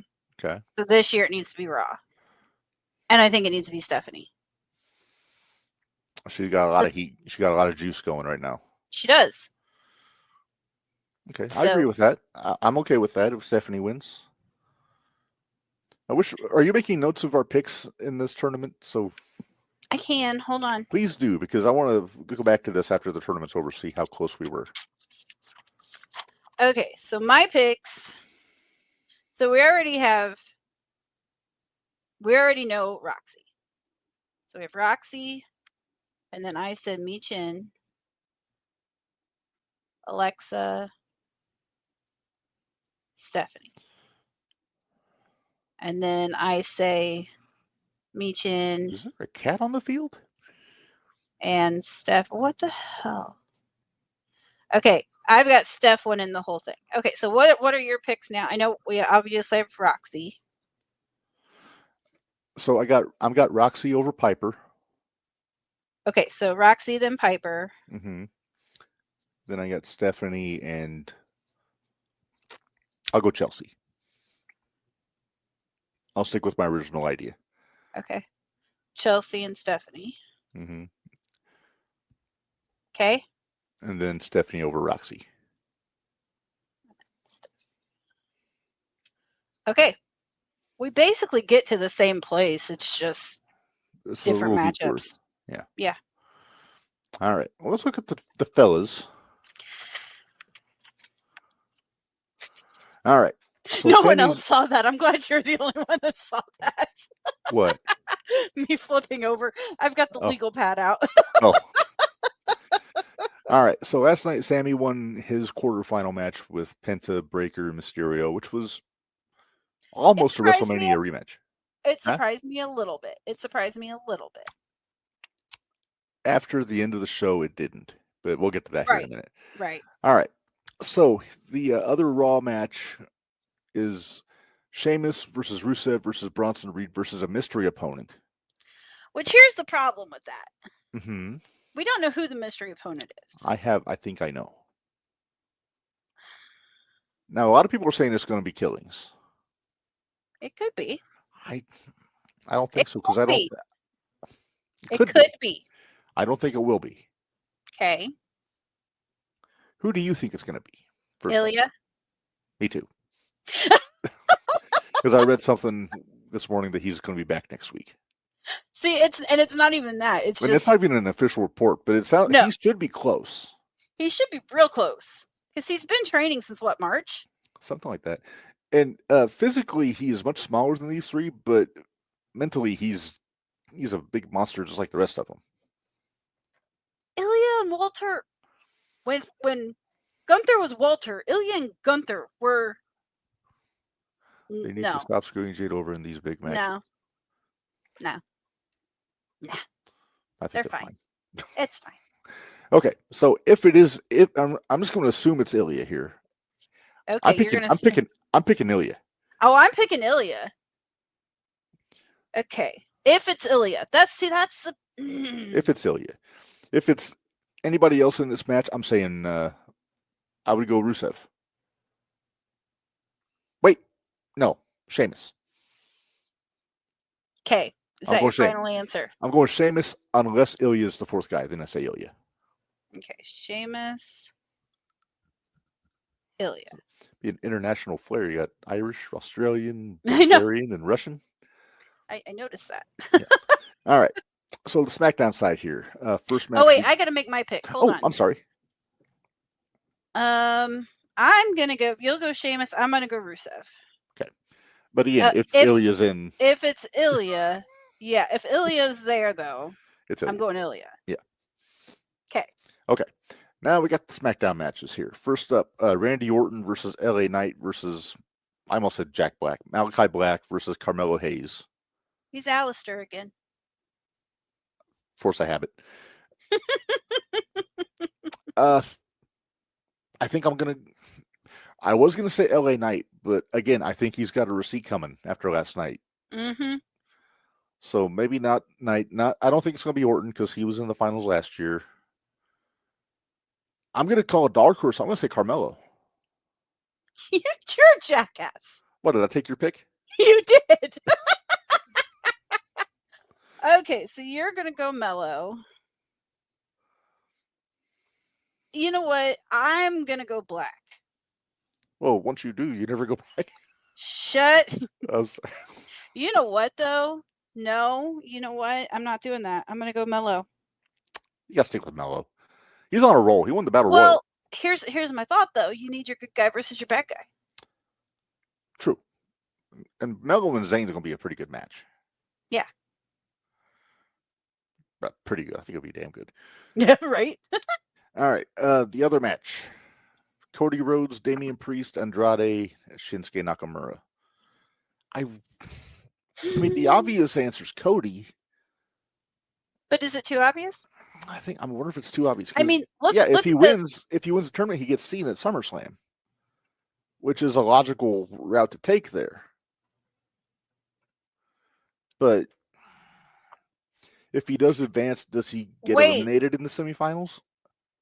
Wait, but if he doesn't advance, or if he doesn't win, or if he wins, I thought we wanted Killings and Cena at SummerSlam.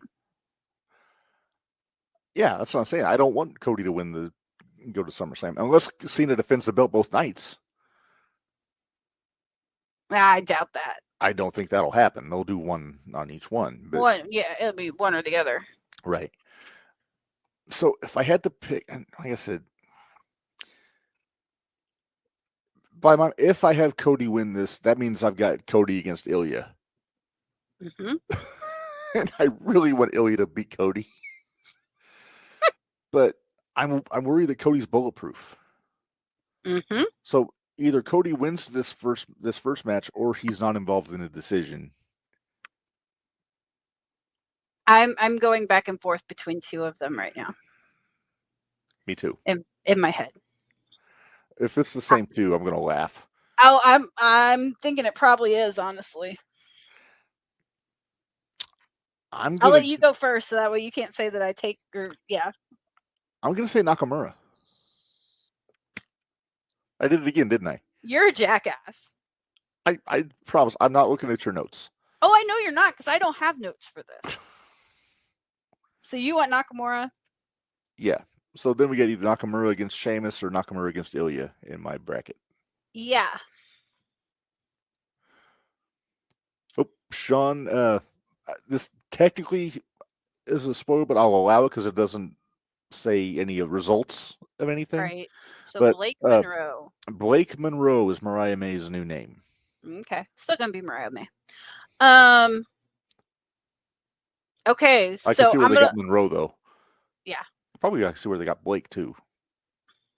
But okay. So you're going with Nakamura. I'm going Nakamura.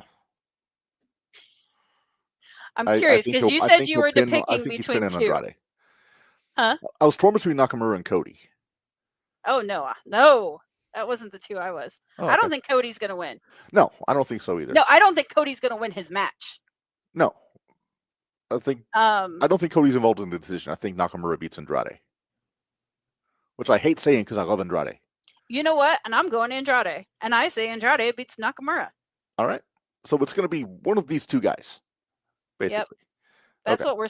Now watch. Priest will come in there and show us all up. Yeah, maybe. So then that would leave on my bracket Sammy against Mello, Nakamura against Sheamus or Ilya. Yeah. Regardless, whoever wins the Raw bracket wins this one. Wait, no. It's gonna be SmackDown. If it's Sheamus, Nakamura wins. If it's Ilya, Ilya wins. See, that's where we get into a problem. So I'll put Sheamus / Ilya over Naka. Zayn or Mello? No. I got Nakamura over Sheamus or Ilya over Nakamura. Right. Right. But then you have Zayn and Mello. Who goes there?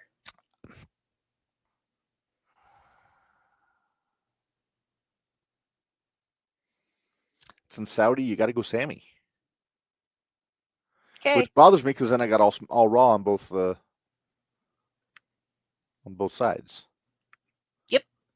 Which I don't care for, but Right side to that, SmackDown won last year. it's true. Xavier was on SmackDown. So if it's... So who do you think? You have your option of Sammy, Sheamus, or Ilya.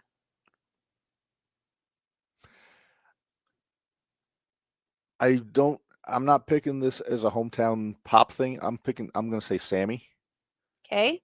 To go on to SummerSlam against Gunther. Makes sense. That makes sense. I get it. And then I have more. So can I finish mine? Please do. Can you put those back up so I can see who I'm picking from? I'm sorry. Don't yell at me. All right. So we got Sammy and Mello for me on the one side. And I have Andrade and Rusev / Ilya on the other side. So I'm going to go Mello beating Sammy. Okay. And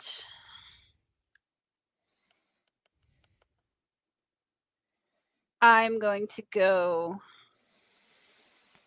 Rusev beating Andrade or Ilya. Okay. And then I'm going to go Rusev / Ilya winning. Wait, so you got Rusev over Andrade. Yes. Or Ilya over Andrade. Correct. Okay. But regardless, I think our mystery person's going to be the new King of the Ring. Okay, so you got Ilya going. I have Ilya if it's Ilya. Hypothetical Ilya. Yeah, hypothetically Ilya. Hypothetic Ilya, if you will. But if it's not Ilya, then Rusev. Because then we have either Gunther versus Ilya again at SummerSlam. Yes, please. Or we have Rusev versus Gunther at SummerSlam. Kiss my ass. Those are good matchups. My only concern with that is, would we have two heels at SummerSlam? At this point, Rusev's a tweener. Or not Rusev. At this point, Gunther's a tweener. Gunther's a tweener. That's what I meant. At this point, Gunther's a tweener. Yeah. So here's my thinking. So Sammy, I got Sammy winning the tournament. Right? He goes on to get You Gunther can take that down now. Oh, okay. Sammy against Gunther at SummerSlam.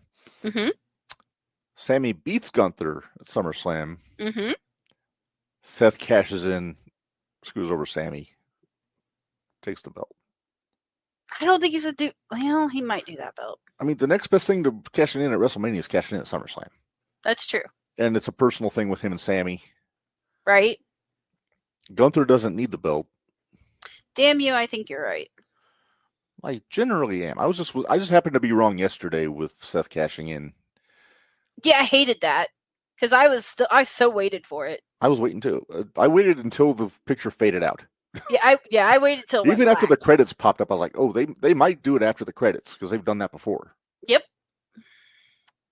But yeah. So we talked about the tournament. Let's talk about that main event: Jey Uso and Gunther. Jey Uso's best match. Sick. I am so sick of everybody saying that Jey Uso's a mid card. No, he's earned this. Let him enjoy it. They took it away from. They've now taken it back away from him. So y'all can just leave him the hell alone. I think this might be considered a litmus test because Jey had the belt for 50-something days. Right. He was clearly over as champion. Correct. He had good matches as champion. He did. So I think he'll get another run with it eventually. If not that, then the other belt. At some point, he'll be a world champion again at some point. I wouldn't be surprised if he doesn't take the Intercontinental belt off of Dom at some point. No, I still has it. I think that's earmarked for Penta. Penta. Yeah, I could see that. I could see them maybe giving him and Jimmy a brief run because if you remember last night, New Day had a promo said they were looking for competition. Yeah. Nobody gave them better competition than the Usos. Yep. And Dwayne says Jey Uso should have got a longer run. I think he'll get one eventually. You know what? I don't think 50 days isn't bad. I was gonna say that was a decent run. Remember back in the day when they would just every pay-per-view they'd do a title change? Oh, I hated that. Me too. Hot potato. Hot potato. Yeah. I hate this was a lukewarm, well-cooked potato. Mm-hmm. Not a hot potato. No, but anymore, I feel like 50 days is hot potatoing it. It depends on the company. Yeah. Sean says, when does El Grande get unmasked? Does he need to? I think he's just going to disappear. Eventually. That's where I thought it would have been brilliant to have him win the briefcase and then have Gable try to weasel and cash in. It's like, oh, you can't do that because El Grande Americano won the briefcase. Right? But I thought they weren't the same person. Well, he could always say that El Grande bequeathed him the briefcase. That's true. Yeah, I was going to say, you were asking. Bequeath. I'll go that way. I figured you did. The only other person I had that I thought they might put in that special question mark spot, I didn't know if they would put Mr. Iguana in it. That would have been discussed. If they put Mr. Iguana in that match, let's put that back up again. Mr. Iguana with Bronson Reed, Rusev, and Sheamus, they would kill him. Yeah, I'm a fan of Mr. Iguana after Saturday. He would not stand a fucking chance in that match. Rusev would eat like Yeska. Well, him and Reed might share. Well, they might, yeah. I mean, Sheamus might take pity on him because he does wear green. That's true. That's true. And Sheamus has some whimsy to him. He might appreciate the humor.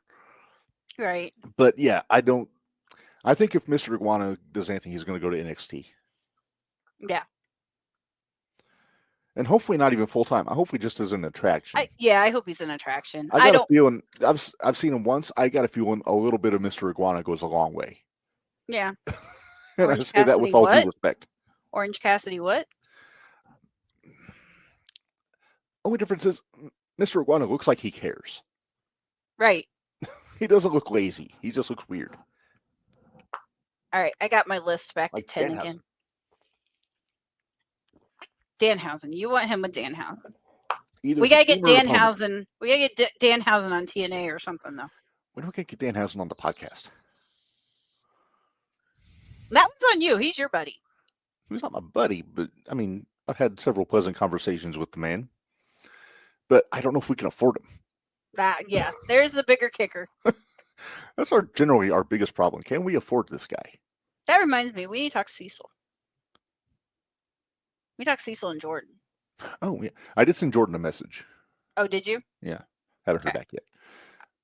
Stay tuned. Okay. All right. So anyway, one last order of business today, Minderz, before we get out of here. Because have we gotten through everything? We've gotten through everything on the list. That was a big list. Yeah. I think it looked bigger because I had all the results on the list. Oh, a lot of stuff to talk about, though. But it is one of my favorite Tuesdays of the month, Minderz. And hey, I'm actually partaking this time. You are, but anyway, we can't go until we get the countdown. Let's do it.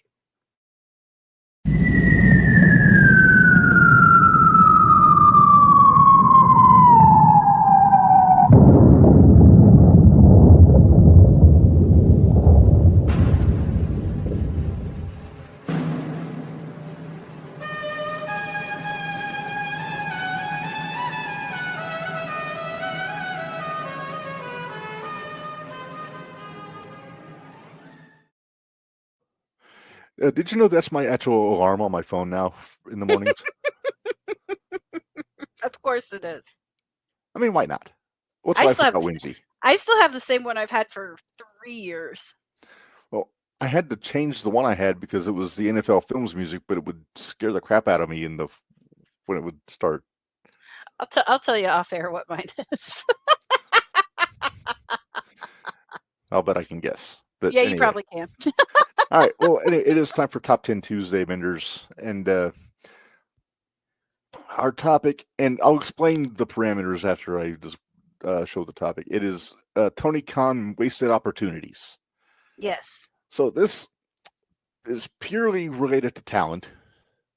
Yes. And this is either talent that he never signed, had but squandered with bad booking or just dumbness, or guys that, or people, I should say, that he let slip through his fingers.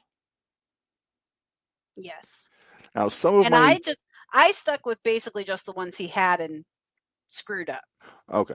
Well, we're going to have some different ones, I think, but some of mine are going to be obvious. Some of them maybe not so much. Some of mine are obvious. There are some that I completely whiffed on that I forgot about that I think you caught and put on your list. So yes. So we will do my 10 first, and feel free to comment if they are on your list, Minderz, and then afterwards we'll see what I missed. Finish off my list. Okay. Yeah. All right, number 10. The newest person on the list, the walking weapon, Josh Alexander. Yeah, I debated. I really debated. Man, has he? I don't think he's won a match since He they brought hasn't. him in. No. They saddled him with the Callis family already. Yep. And when you look at what he did in TNA, look what he's doing in Maple Leaf Pro right now. Right. And you see just what Tony Khan is screwing up on an epic scale. I know. Although I do give Josh credit, he changed his finish because his finish is that butterfly pile driver, the C4 spike, which is basically a J driller. Right. So he's tweaked it so it's not a pile driver. Oh, good. So, all right. So he's my number 10. Okay. Number 9 has won some gold in AEW, but he could be so much better based on what I saw of him before he came to AEW. That's Switchblade Jay White. Okay, he was on my list. I mean, he was the guy in New Japan. Yeah. He'd beaten Okada and Tanahashi multiple times for the New Japan, the IWGP Heavyweight Championship. He was a good heel in Japan, but when he got over here, they put him with Juice is fine. I mean, they were good, but they didn't have him do anything. The only thing they really did with him was they put him in that feud with MJF, and I thought he should have won the belt then. Yeah. But then he's the cardboard guy, or he's running around with the ass boys, and it's just, they could be doing so much more with Jay White. They could be, but they don't. Mm-hmm. All right, number 8, in the where the hell did this guy go column.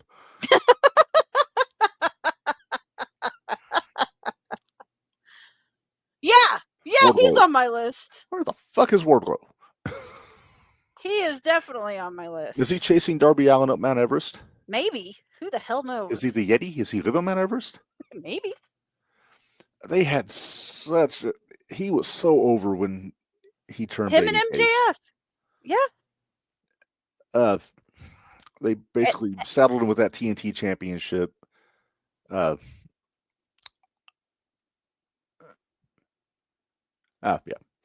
Okay, that's kind of what I figured. But anyway, the matches with Hobbs were okay. I mean, I like my Hobbs fights. Right. That was still a 3-year build, though, with MJF. 3 freaking years. And it was a 2-minute match, and then MJF went on vacation. Yeah. And then he got hit with like 20 quote-unquote security guards. Mm-hmm. Which I think we knew part of them. Probably. It depends on what town they were in. I think they were in Indy. Okay. So we probably knew more than 2 or 3 of them. Aaron Atlas probably got powerbombed once or twice. They were either Indy or I think they were either Indy or St. Louis. I'm pretty sure. He could have. I could have seen them putting that world title on Wardlow when he was at his hottest. Yeah. No, I don't know if maybe it's. I don't know if he has attitude in the back, if he's not liked, if they're not happy with his work. I don't know. It could be anything, but they had something with Wardlow, but now I don't know if he'll ever get it back again. Sean, you're gonna have to wait till next week. We'll get there. We're not in the mood to talk about AEW. Well, we want to do our top 10 of AEW. We're kind of talking about AEW. Yeah, I know. All right, number 7, the only group in the list here. And in your list. in my list. But one of them's gone, but they all qualify here in House of Black. I agree. I was thinking actually one of gonna. them could be so good. They're trying stuff with Brody, I guess, but I mean, they put Buddy in a match where he broke his ankle on his entrance because the ring was shit. Yeah. They never gave Black any singles matches to speak of. It was all trios. It was all trios or tag. They sometimes he tagged with Brody, but number one, he tagged with Buddy before Brody came in. Well, Brody was there first. Oh, I thought Buddy was there first. No. Brody was the first one. Oh. Because they were tag team in PWG. Oh, that's right. I forgot. You're right. Damn it. I've said that a lot tonight. I don't like it. For my money, Buddy should never have been in the group. He's so good. They never had a chance to do Buddy against Black. Which if you remember those matches they had on Raw. Freaking amazing. So good. Well, even NXT, they were really good. Yeah. I don't think they ever wrestled each other on NXT, did they? I'll have to go back and check. I could have sworn they started. Maybe Buddy had already moved up to the main. Maybe that was what I'm thinking. Not 100% sure on that, but the matches they had were fucking bangers, though. They were always so good. Buddy, because they trusted each other. Yeah. Buddy, pound for pound, might be one of the best pure wrestlers that they have as far as like all around talent. And underrated. It got a great look. Yep. Got good moves. His Just strikes change his name from Buddy. Well, or keep him Buddy. Get him out of the goth houseboys gimmick. Yeah, something. I don't know what they need to do. But yeah, or Buddy, just call him Murphy. Yeah. Call him Mr. Ripley. Mr. Rip. I like it. Did you see the reel they put up of him talking about why he married Rhea? No. He's like, I didn't want her to beat me up. Yeah, then there was a video where she chopped him in their house, and he almost pissed himself. Yeah, I saw that. Wonder who wears the pants in that family. On a good day, neither one. Right. All right. Number 6. We're going off the rails here. No, not us. Heaven forbid.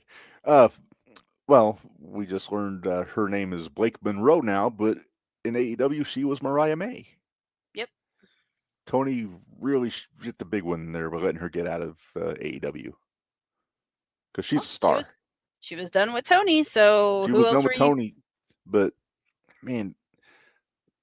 And we know that won't work for me, sister. Wasn't going to let her win. No. The feud with Tony was great, though. It was one of my favorite things. A little too much bleeding for my taste, but still. Yeah. The promos were good. The matches were good. It was basically a 2-year-long feud. It really was. Yeah. But I'm curious what she's going to do in the WWE going forward. Oh, I see her getting one of those championships pretty quick. I think she'll get the NXT title sooner than later. Yeah. And that's I'm not going to say immediately. No, I don't think it's going to be one of those JC's as a transitional champion thing. No, but I think JC's going to have it for a little while because I think they're going to. Well, I think something's going to happen, and Fallon's going to get mad at JC, and they're going to switch some things around. How long until Iron Survivor? That's November, I think. Okay. Do you think they hold off and put her in Iron Survivor and have her win the title shot that way? Maybe.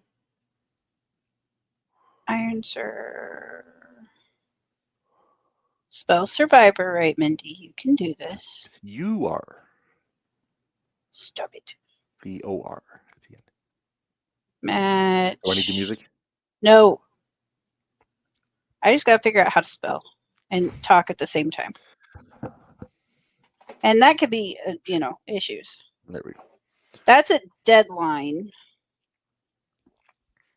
When is NXT? Well, I'm sorry. When is NXT deadline? If they don't change the name of it, because they usually do that. 2025. they don't have it yet. Okay. They're not saying yet. Yeah, so I'm just going to assume maybe that they'll have JC hold it through, or somebody, maybe it'll be Fallon by that point, holding it through like Iron Survivor, and then. Last year's deadline was in December. Okay. So that gives you at least an idea. Yeah. Who knows? Maybe they put the North American title on Mariah first.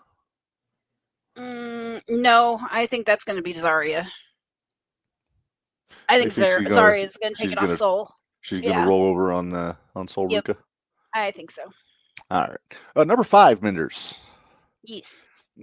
I wish I could put him higher on the list, but Murder Hawk Monster, Lance Archer. I didn't have him either. What am I doing? Lance Archer should have beat Adam Page for that heavyweight championship when they did the Texas Death Match. No, yeah, there's a lot of things they should have done with Lance. Yeah, should have put him on TV. Yeah, that'd be helpful. If they could have hired Davey Boy Smith Jr. and brought back Killer Elite Squad for the tag division. Jeez. He is maybe the best big man in wrestling. He really is. Athleticism wise. He's really good. Yeah. And he threw Joey Riley outside of the ring during a dark match. This is true. That's what made Joey a star. He lawn darted his ass. Am I right? Fuck. That's the moment that made Joey O'Reilly a star. Oh, of course it did. He's made it now. You ever go back and watch any of Archer's stuff in TNA when he was Lance Hoyt? I have not. He was basically long hair. He looked like Test with a tramp stamp. Okay. Best way I can nutshell it, but he's so good. I mean, they made him a fucking monster in Japan when he was. As he should be. He was their Brody when he was in New Japan. To the point he would like march through the stands and send all the fans running for their lives. It was great. You know what? What? Somebody else just hit my head. Okay, well, don't say it because I want to see if he's on my list or she. No. It wouldn't be on. He wouldn't be on this list. Oh, okay. What about Omos for the filler guy for the? Be a mega house fight if that's the case. Yeah. You said Japan, and that's what it triggered me. I don't think he'd win, but I could see him. I don't think he'd win, but part of me wants Ilya to win so he could get him and Gunther again. I mean, we're gonna get it eventually. Eventually, yeah. So we're okay. Go back. Focus. Back. Top 10. We'll ruminate more on the tournament when after next week when they have more matches. Yeah, when we finally know who our. Well, yeah, we'll probably know. We'll know who most of them, except for one match on SmackDown. Yep. Okay. Continue. All right, number 4. Yes. No brainer for me. Yep, he's on my list. They have completely and utterly shit the bed on this guy. Even if they would have put him back on ROH. Yeah, put him on Ring of Honor, make him their world champion. Better than Jericho. I think he could have had a good run with that TNT championship. Mm-hmm. At very least, if not the IHOP championship or the Continental Breakfast Championship. Continental Breakfast Championship. He can have a good match with anybody. He can. He could wrestle a broomstick. Let's not go that far. I will go that far. He led Ric Flair through a retirement match where he died twice. He had a match with a baby? Hopefully not a real baby. But Minderz, I'm going to repeat what I said. He led Ric Flair through a match where he died twice. Yeah, I know.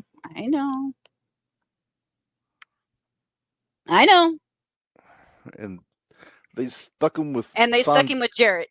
You know what? I'm okay with him with Sanjay as a manager. But why put him with Zippy and Jarrett? Oh, Zippy. I digress. All right. All right. Number 3. Mm-hmm. We already talked about him a little bit today. Miro. I did not have him on my list. Let's pay a guy to just stay in Bulgaria for 3 years and not use him. After we put him in Minnie Mouse pajamas. Mickey Mouse. Oh, was it Mickey? I thought it was Minnie. I thought they were pink. And they made him a video game enthusiast with Pip Sabian and Penelope Pitstop. Yep. And he could have been their world champion. Mm-hmm. I dare say should have been. Him and Wardlow would have been good. Him and Hobbs is what I wanted. That would have been good too. Yeah. It happened, but I wanted to see more of it. Yeah. All right. Yeah, Miro, kind of a no-brainer for me. Number 2, one of our favorites that we got to talk to once upon a time. Yep. Then yes, she's on my list if it's a she. The Brick House. The Brick House. So good. We actually had a really good conversation We had an outstanding conversation with Camille. And you didn't say anything untoward. I kept it very tactful. You kept it very tactful. And I think she looked like she may have appreciated that. It was, how many times does she get bonehead saying, "Oh, they're not booking you right"? Or that wasn't the way I said it. No, you said it like somebody in the knows her stuff. Because I believe the way I kind of said it was, we love what you do and what you can do, but we're confused as to the direction that they were wanting to take your character. And she said, "Me too."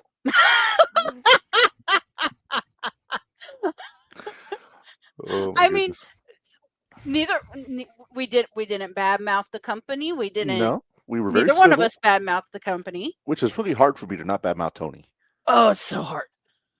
But I feel like we had the connection at that right level, that, or at least the thought process connection at the right level, that she knew we weren't trying to put her down for what she had done, knowing that it wasn't her decision. Right. Is basically what it boiled down to. Man, she could run that women's division, though. God, she should have destroyed Monet. Destroyed Monet. Imagine if she would have been there when Jade was there. I would have taken. If Jade would have got more seasoning. Well, I would have taken Camille and Bane. Is it oddly fitting that Jade was so as green as she was in AEW, given her name? Yeah. Because Jade is a green thing. Yeah, I'm agreeing with you. Okay, I'm just making sure everybody's picking up what I'm putting down here. I'm picking up what you're putting down. Well, no, Camille had 800 some odd days as NWA Women's Champion. She could have had her with Megan Bain. That's what I just said. Yeah, I'm agreeing with you. Oh, okay. It's I who's agreeing with you. Okay. Or heel Camille against Tony. Right. There's a lot of things they could have done. A lot of things they could be doing. Didn't. Let's make her the clumsy butler of Mercedes Moné. Yeah. Fuck off. Sorry. Fuck off. All right, next. You're in her magazine. Yeah, exactly. All right, now number 1, you kind of had to talk me down on this one. You said I picked the wrong guy. You did, but you didn't. Yeah, I understand where you're coming from with it, but I don't think Tony is the one to blame for it. No, this is by far the biggest blunder. Biggest miss signing in the company, I'll say. Yes. And by company, I'm also including the ownership. Like the people that run the... I put Jay Briscoe. Yep. And it's not that I disagree with you. But it's like you said, it's more Time Warner. It was more Time Warner than... Which is true. I'll give Tony that break there. But whether it was the Briscoes in the tag team division or just Jay in the singles. Right? If Moxley wants to get dirty, put him with Jay. Jay Briscoe, Moxley wants to get dirty. They can go out the chicken coop and have another chicken coop match, and let's see what happens. Yeah, right. A chicken coop match. Jay Briscoe. Yeah, the fight on the farm. Jay Briscoe.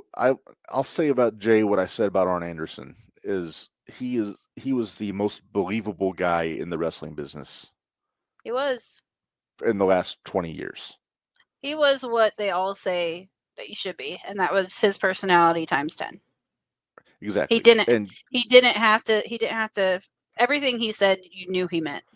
everything you said, you believed him 100%. And the promos were always good. Everything in the ring looked like you had He to was a look at monster. it twice. Yep. Like he didn't look like he was throwing fake forearms like Moxley.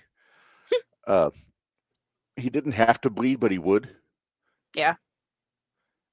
And He most didn't of the time, it always do the wasn't. hardcore matches, but Well, most of the time, it wasn't even when he bled. I feel like none of it was ever gigged. I felt like all of it was it was a hard way. all hard way. Now, I won't go granted, that far, but there might have been barbed wire or other things that were there that caused him to do that. sure.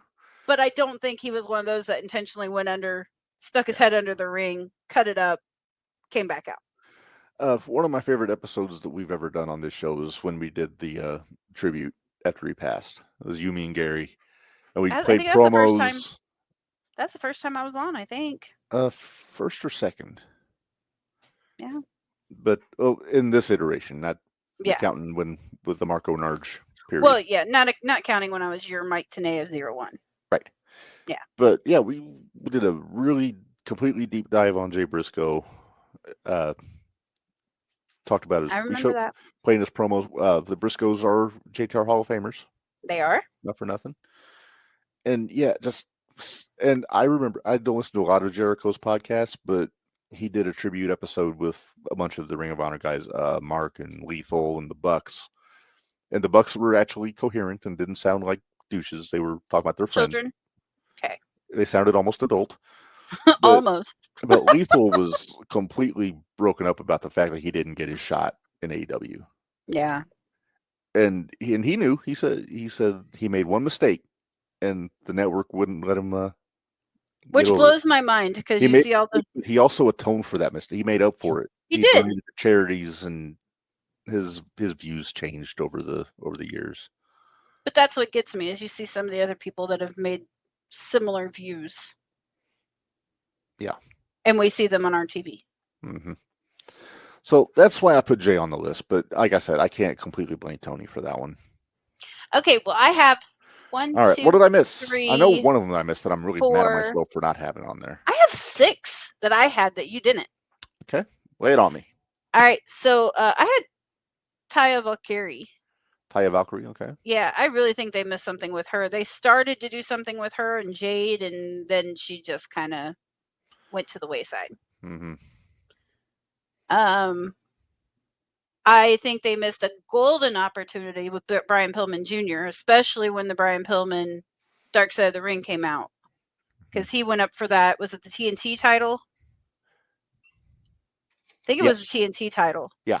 I think they missed an opportunity where they could have put the belt on him there really easily. Well, the episode of Dynamite when his aunt was in the crowd. Yeah. And they started doing the stuff with him and MJF. Yeah. It lasted a week. Yeah, exactly. Fast food booking. What can I say? Yep. Hold the mustard. And to go with your J, I actually had Mark. Okay. I had Mark Briscoe. I didn't have Mark just because they did put the Ring of Honor World title on him, which I thought was fitting. I had Mark for the simple fact that they could have done so much more with him. I think he could have been their champ. He could have been their champ. Definitely. He could have been their top babyface. Oh, yeah. Especially right after Jay passed. Mm-hmm. And I'm sure a lot of that had to do with Mark, but I still think they've missed a lot of opportunities with Briscoe, and now he's kind of the job guy. Yeah. I hate calling him a job guy because he's so good. He is. He's so good. All right. I got 2 more ladies. Oh, one, Jamie Hayter. Okay. I think they totally missed the mark with her and Britt Baker. They had something there. They never got a chance to do the blow off. Yep. Now, I don't even know what Britt's doing, but she's probably getting paid to stay at home. Yeah. Run her dental practice. Probably. And then I actually have Athena. Okay. I'm surprised they haven't brought her up and did more with her on the main show. Mm-hmm. Instead of just having her in the ROH stuff. The former Ember Moon, for those that don't know. Yeah. Which, I mean, I know right now she's working a lot with Billy Starks over in ROH. So, I mean, I don't hate it. but she's running Ring of Honor right now, but she's not. But there's no TV. It's just on their streaming platform. Right. And that's obnoxious. Because I'm not paying for another one. No. Why can't they put Ring of Honor on Triller? Collision? That'd be, or something. Make Collision a Ring of Honor show. There you go. I'm okay with it. And then I'm going to call you out because you're going to kick yourself. You're going to kick yourself. All right. Santana and Ortiz. Yeah, I can't. I'm kicking myself for not picking at least Santana. Right? After what he's been doing in House of Glory and TNA. Right? The Santana Ortiz, I don't think, and NXT, but him and Ortiz, I guess, I mean, you can't blame that on Tony because apparently they don't like each other and they didn't want to team up anymore. Well, yeah, but that wasn't when they first started. No, when they first started, they should have been tag champs They should have been tag champs from the beginning. Yeah. Sorry. But instead, let's make you one of the 4 underlings of Chris Jericho. Because that's a Jake brilliant Hager idea. and Sammy Guevara. Yeah. So instead of carrying gold, they had to carry Jericho's old ass around for 3 years. Jack Action. Fuck off. If I was my manager, I'm taking that name. Jack Action? Jack Action. Okay. Action Jack. Oh, Lord. Maybe not. Yeah, no. All right. Well, Rip, we've gone almost 2.5 hours. I think we got a nice vent out of that list, Minderz. Yeah, I think we did too. So, I'm trying to remember, what are we doing next Tuesday? Sandman! Bash the Rail. Bash the Dickie Rail. and Madrox are joining us. We're going to do it live here on Facebook Live and YouTube, and I believe we're going to do it. We're going to try to also simulcast it on the Mad Bash Studios YouTube channel. I have to work out the logistics. If not, then they'll put it on their Patreon. We'll put it on ours. All kinds of good stuff there. Hey, Minderz, what do we have coming up on the Independent Wrestling Shootout tomorrow? We have the Grand Regent Camaro Jackson. And we're going to talk a lot of smack about Carson Drake. Do you think his kids call him the Grand Regent? I hope so. I'll hail the Grand Regent, they say when he comes down for breakfast. He says, who do you honor? They better honor him. You would think so. Well, if they're Christians, it's in that book of theirs, honor thy father and mother. It is. Honor thy quad father. He's not the quad father anymore. I know, but that was a play on words, but honor the Grand Regent. I know it was a play on words, but I'm just saying. We get to talk smack about Carson Drake tomorrow, and I'm so excited. Yeah, you do not care for Carson Drake. I don't. But that's what makes him great. That's true. Friday, we will be dropping a new episode of the Extreme Effin' Review podcast at 9 a.m. Central Time on. Watch that one. That's a good one. Amazon. Or listen to that one. Listen to that one. That's this one's the one with the fallout from CyberSlam 2000. And it gets spicy. It's a lot of fun. And then Friday evening at 6 o'clock on YouTube, there will be a new episode of Gold Rush coming up. Where me and Barry are talking about the first TNA World Heavyweight Championship that they brought in right after they severed their ties from the NWA. Gotcha. So we got that coming up, like we said, next week, Sandman, and then July 1st, I can announce this. We will be joined by another ECW original, Minderz, Johnny Swinger, Johnny Parisi, whatever you want to call him. That should be send me homework for that one. I'll send you homework for that one.